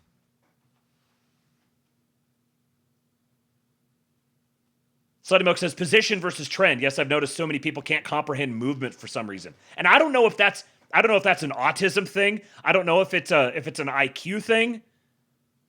I don't know what it is. But look at this. Asmongold alert. They're also bringing back the old Onion clips. Wait, what? Quick context. The Onion is in the process of acquiring InfoWars after it got shut down. Earlier this week, people were pissed over how weak and pathetic their attempt at parodying Alex Jones was. Well, some viewers went digging and pulled up old Onion clips their current writers would not touch with a 10-foot pole. So just like InfoWars, the Onion also put out great content. So good, in fact, they had to destroy the Onion out of sheer spite. What is this? Later on in the hour, tips for stretching out your vagina without having a baby. But first, in today's tough economic times, money stresses can really be overwhelming. Yeah, but help is on the way. Author Christine Eckert is here to show us some exercises to reduce stress. Hi, Christine. Good morning. Hi, Jim and Tracy. Christine, I'm so glad you're here. I'm about ready to snap. She is. The first thing we're going to learn about is problem visualization. Okay. It's a simple method for reducing Don't look stress at by problems. assigning an image to represent your anxiety. Well, that sounds simple. Just real quick. Absolute banger line from Living Dead here. Speak to the boomers, govern for the zoomers. Speak to the boomers, govern for the zoomers. That is a writer downer. That is the quote of the day here on the Astrolabe. Speak to the boomers, govern for the zoomers. Enough. Okay, the first thing I like to do is imagine my money-related stress as the most disgusting, terrifying creature I can think of. Yeah? To imagine an ugly, greasy little creature with a hooked nose and oily black hair. Oh, he is scary. I call him the Grabbler because he's a greedy little monster who wants to grabble up all my money. Now close your eyes and picture the Grabbler. Okay, there he Now, is. think of all the problems your Grabbler is causing. What? He invented interest rates like the ones on your credit card. He's taking the jobs because Grabblers only hire their own kind. I just want to get rid of Now imagine the Grabbler slowly disintegrating like a pile of ashes blown away by a purifying wind. And now you're in a peaceful meadow full of lilies swaying in a gentle breeze. Is this the Onion? Oh my God. Oh, well, that really works. Ooh, what a relief. I feel so relaxed. Oh my This God. image visualization works for other kinds of stresses besides money, right? Say you had an argument with someone at work. Take that social stress and visualize it being due to a blabbler. Blabbler. Well, look at that. Blabblers represent all that negative energy we experience when dealing with difficult personalities. You know, the kinds of people who love to argue and complain in nasal voices. Oh, I know. Wow. Stresses are everywhere. All right. Well, Christine, thanks so much for being our guest this morning and sharing your advice. Everyone should check out Christine's new book, The Solution, Kill All the Grabblers, and it's available in bookstores now. And when we come back, why you don't have to wait until after you're 40 to have sex after 40. Oh my God. The Solution. The thing is, satire and the Onion, like these different places used to be so fucking funny, but for some reason, I guess it doesn't work anymore, right? Like this was so embarrassing, bro. It was so sad. Yeah, that's a good point. Homeless Nomad says, this is how you know their writers were Mel Brooks style Jews. Like, so I wanted to play that and then compare that with this. Another guy who, you know, I started out, I was like, man, I kind of like the cut of that guy's jib. You know, he seems like an interesting character, and then just really quickly just killed it all. Go to shop.newchristianright.com. We have all of our new books available for pre-order, but we also have our shirts and our mugs and our hats, etc. This is my favorite, Diversity for Israel. Here's the reality. Anti-Semitism is unquestionably on the rise, especially here in America. And we have been told by our leaders, and our leaders, of course, we can trust. They would never betray us. They have insisted for decades now that diversity is our greatest strength, but also that Israel is our greatest ally. And if you want to put a stop to anti-Semitism, and here at NXR Studios, we certainly do, we want to see anti-Semitism stopped dead in its tracks. And so we think that one of the ways to combat it is to push for Americans to share our greatest strength with our greatest ally. We have been so enriched by diversity here in the United States, and so we want that for our friends over in Israel as well. This is Diversity for Israel. Go to shop.newchristianright.com. Check it out. NXR. Seriously, he calls his shit NXR. Dude, you're a pastor, man. You're a pastor! Imagine being a kid and your 40-something Norwood chud dad with a midlife crisis discovers 2016-era alt-right memes for the first time and gets completely knocked out by them and makes the red pill his whole personality and starts podcasting. Could not have said it better myself. Fantastic posting, Mishrev. The beard that just, it looks like it's Velcroed onto his face. The cattle horns in the back. Oh, he's got the whiskey. He's got the whiskey right there. Maker's Mark. It's just bro, you're a pastor. The Crusader edits constantly playing in the background are fucking killing me. I didn't even see them. Shop.newchristianright.com. We have all of our new books available for pre-order, but we also have our shirts and our mugs and our hats, etc. I didn't even notice the Crusader edits. This is my favorite, Diversity for Israel. Here's the reality. Timu Matt Walsh, yeah. Melon says, I asked this dude about demons once, and he seemed confused by my question.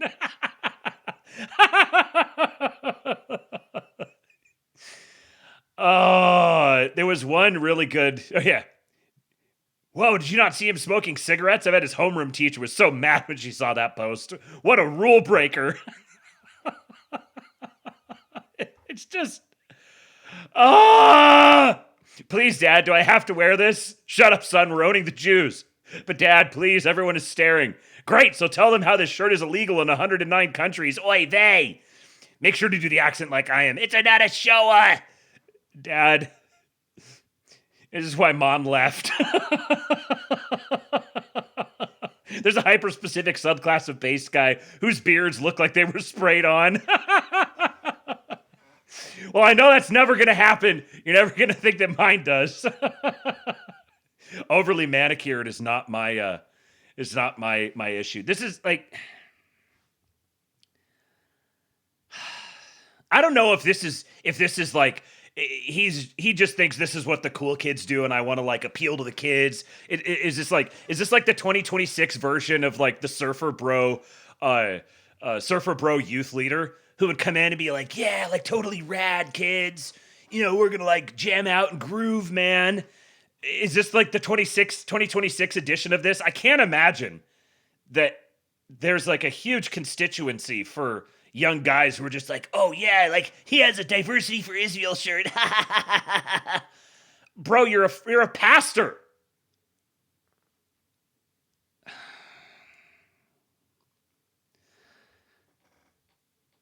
Especially too, I think about this sometime when I think about merch. There will be King Pilled merch that comes out here eventually. There is already EWBSX merch.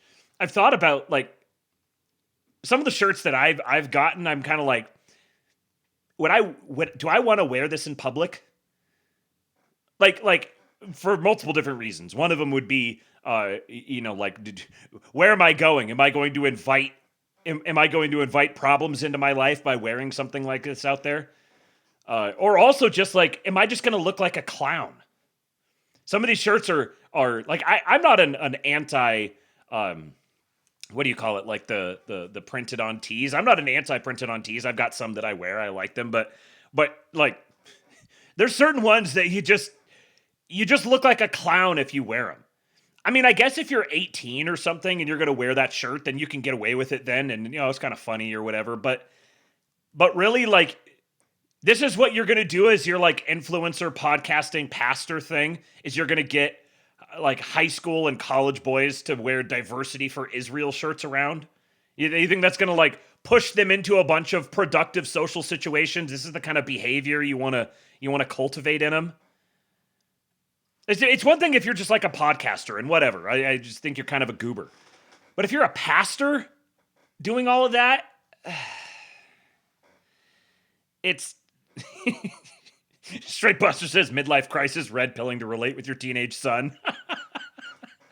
Yeah, right. Hello, fellow anti-Semite. Steve Buscemi with a skateboard.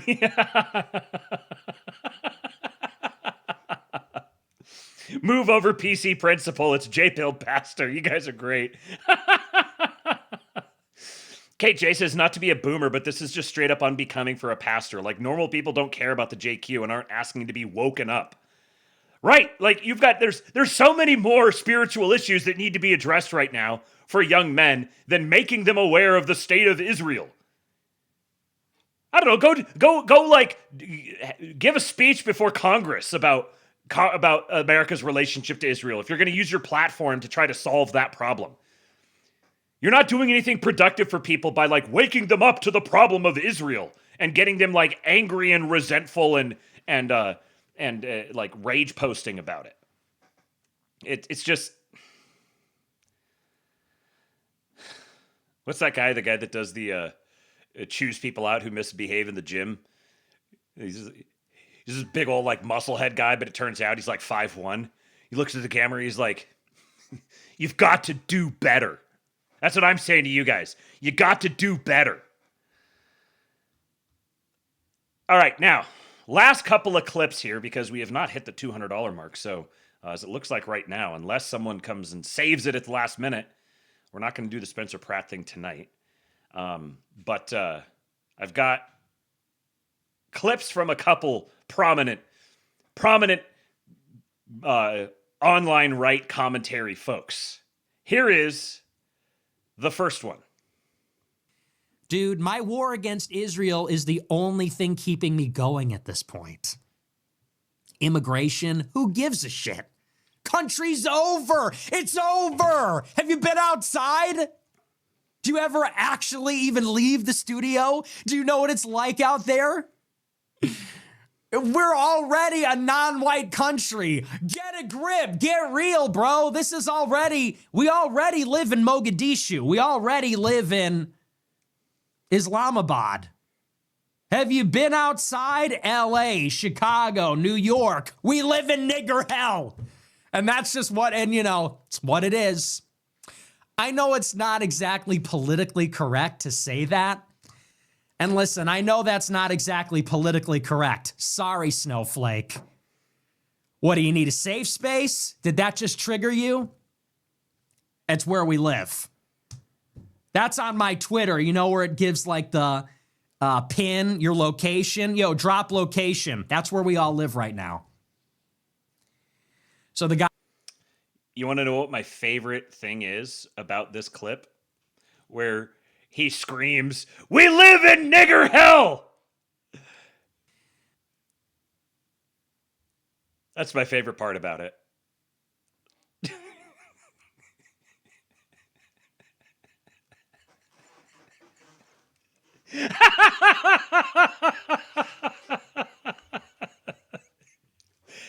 He's literally wearing a James Fishback pullover. And he yells that, and you can tell immediately after he says it, he's like, oh, regret. He's like, yeah, I probably shouldn't have said that. That's why when he says it's his Twitter location, he doesn't repeat it. He's like, yeah, that is where we live. No, Nick, that's where you live. That's where you live. That's where you have chosen to live. Aren't you rich? Aren't you rich? Can't you choose not to live there? Can't you choose to leave Chirac? Because I can tell you that's definitely not where I live. I've never lived there. I've lived around plenty of black people, but I've never lived in nigger hell. Down here in Texas right now, it's not bad at all. It's great. Nice little neighborhood. Go out, go around town, go over to HEB. It's great. Sun Optimist, aptly named, says never follow a pessimist. You may as well follow a witch. With a witch, you at least know that they're going to cast curses or hexes. The pessimist curses unknowingly. Optimism is not about delusions of grandeur or a blind eye to truth. It's rooted in finding and clinging to certain ironclad convictions and knowing that there is always a way through or that there is always benefit in an outcome, no matter how dire or grievous a situation appears or is. The optimist speaks blessings and refuses to surrender. The pessimist speaks curses and rolls over for his enemies. Hopelessness turns you into a coward. Hope gives you courage. And one of my favorite optimists, more John Tents on the lab, the great John Doyle, says very convenient for people who got here 5 seconds ago to abandon MAGA, which makes an explicit allusion to heritage and demographics in favor of America First, which they define in practice as basically civic nationalism with a bit more teeth. No thanks. This whole episode, as they say, he cooked. I mean, he does in basically every episode. But in this one, he was particularly on fire. And I've got another clip from it that I'm going to play on tomorrow's show. What I realize is happening now with people who are trying to articulate America First as something separate from MAGA. Because you would think, well, if you want MAGA to stay being America First or to rediscover itself as being America First, why not latch ourselves onto it and make it better? What I notice is that you have people who are fundamentally incompatible with MAGA saying that, no, the new way is America First. Why is that? Think about it. What does America First mean in 2026 versus Make America Great Again? What's the difference? History and demographics. If I say Make America Great Again, I am recalling the 1980s. I am recalling a homogenous country that was projecting its strength on the global stage, a country which was reflecting the interests of its citizens, providing for them, albeit with some caveats. We know that. It wasn't running perfectly, and perhaps that it wasn't perfectly run is why we're here in the first place. However, it paints a very different picture. Nowadays, in 2026, when I hear people saying America First, it provides a very convenient blanket to people who got here 5 seconds ago to say, hey, I want America to look out for me too, America First. I'm tired of my money going to all these other places, Holmes. Boy, Vato, this is Trump guy going to give money to Israel. Trump! We need America First. I got the American flag. Doesn't exactly include you, buddy. Sorry to be the bearer of bad news. I don't want people who just showed up here 5 seconds ago from Pakistan or South America, South Asia, pretty much anywhere. If you got here in the last 5 seconds, I appreciate, I guess, that you're annoyed by the left. I've been annoyed by the left since before you could even speak English to the extent that you can. It is dishonest for you to come in here and say, MAGA? No, I don't like that. I like America First. Of course you do. Of course you do. Because it has now become stripped of heritage and history, and it becomes just a nationalist propositional nation. It's civic nationalism, but with more teeth. This is such a great point that I hadn't even considered in the parsing, the actual implications of Make America Great Again versus America First. Obviously, America First has a historical reference. I think he might even mention that. But the Make America Great Again is explicitly tied to this heritage of America. America First is just another iteration of this propositional nation thing. We can just latch people onto America First. No, we're making America great again. They even took America First from Trump in the first place. But they had to. They couldn't use Make America Great Again. They had to come up with a knockoff. No, actually, our knockoff is better. Hey, vato. Hey, America First, Holmes. Donald Trump. I need my check. Donald Trump. I'm here. I'm an American. I don't like other countries because I want the money that Israel's getting in arms contract subsidies. I want that money for my abuela. I want that money for my 9 kids. I want that money for remittances. America first. It's so obvious what's happening.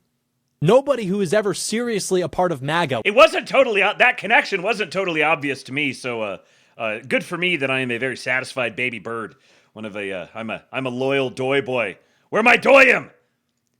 Where my doy boys at? Which, by the way, these people never were. They were either all leftists or became red-pilled 5 seconds ago, never even voted for Trump. Nobody who was ever seriously a part of MAGA would actually think that it was about anything else but putting America first. That was Donald Trump's entire thing. That's still Donald Trump's entire thing, frankly. I know people don't understand that, but that is true. But even putting that aside, it is so telling to me that rather than try to take that vehicle, which is, by the way, incumbent, which is, by the way, the hegemon in right-wing politics right now. We're trying to keep it that way, but we want it to be better, right? We want it to be authentically America first, authentically right-wing. We want to keep that in lockstep so that neocons can't take it over like they've been poised to do, like they've been trying to do. It is so obvious that rather than try to contribute to that, these people want to run off and do their own thing. And it's because, like leftists, like neocons, they understand that a proper functioning MAGA is ultimately hostile to their agenda. They understand that, like leftists don't like MAGA, neocons don't like MAGA because they understand it's hostile to their interests. Likewise, all of these people who got here 5 seconds ago, the based Muslims, whoever it's going to be, they understand that when we say make America great again, it excludes you. You're not a part of it, actually. Because if you just say America first, you can be a Muslim, you can be a homosexual, you can be literally whatever. We are not including you in our vision of the future by saying make America great again. It implies a restoration that has to occur, and you understand that that would ultimately exclude you. Living Dead says proposed citizenship test revision. You must sit and watch 40 minutes of John Doyle and quietly nod and agree with him the entire time. If you don't say "so true, patriot" at the end, you go straight to El Salvador. To that I say, so true, patriot. So true indeed. And that, ladies and gentlemen, is another Astrolabe in the bag. I'll be back tomorrow for another episode. We'll talk some Spencer Pratt. We're going to talk a little bit more about the same phenomenon we've been discussing here today, the problem of the personality issue in the online right. I'm going to talk about that a little bit more. Do the Spencer Pratt thing. That guy's, there's some fun stuff happening over there. And then a few other interesting kind of like geopolitical empire sort of stuff. I will have that for you guys tomorrow for the Friday. Make sure you show up. Don't miss the Friday intro. Go to t.me/Kingpilled. Follow the Telegram channel so you know when I'm going live. And go join the Kingpilled Discord, kingpilled.com. So you can join us for the voice chat tomorrow evening. Please do share the show and contribute to the Erickson cause by going to tips.kingpilled.com. I will add you to the tip goal at the start of each episode. If you send something in between, you can also go to Kingpilled on Cash App or Venmo. And that's another way you can do it. I will see you guys tomorrow. For now, I leave you with Hulk. When they took a shot at my hero and they tried to kill the next president of the United States, enough was enough, and I said, let Trump-a-mania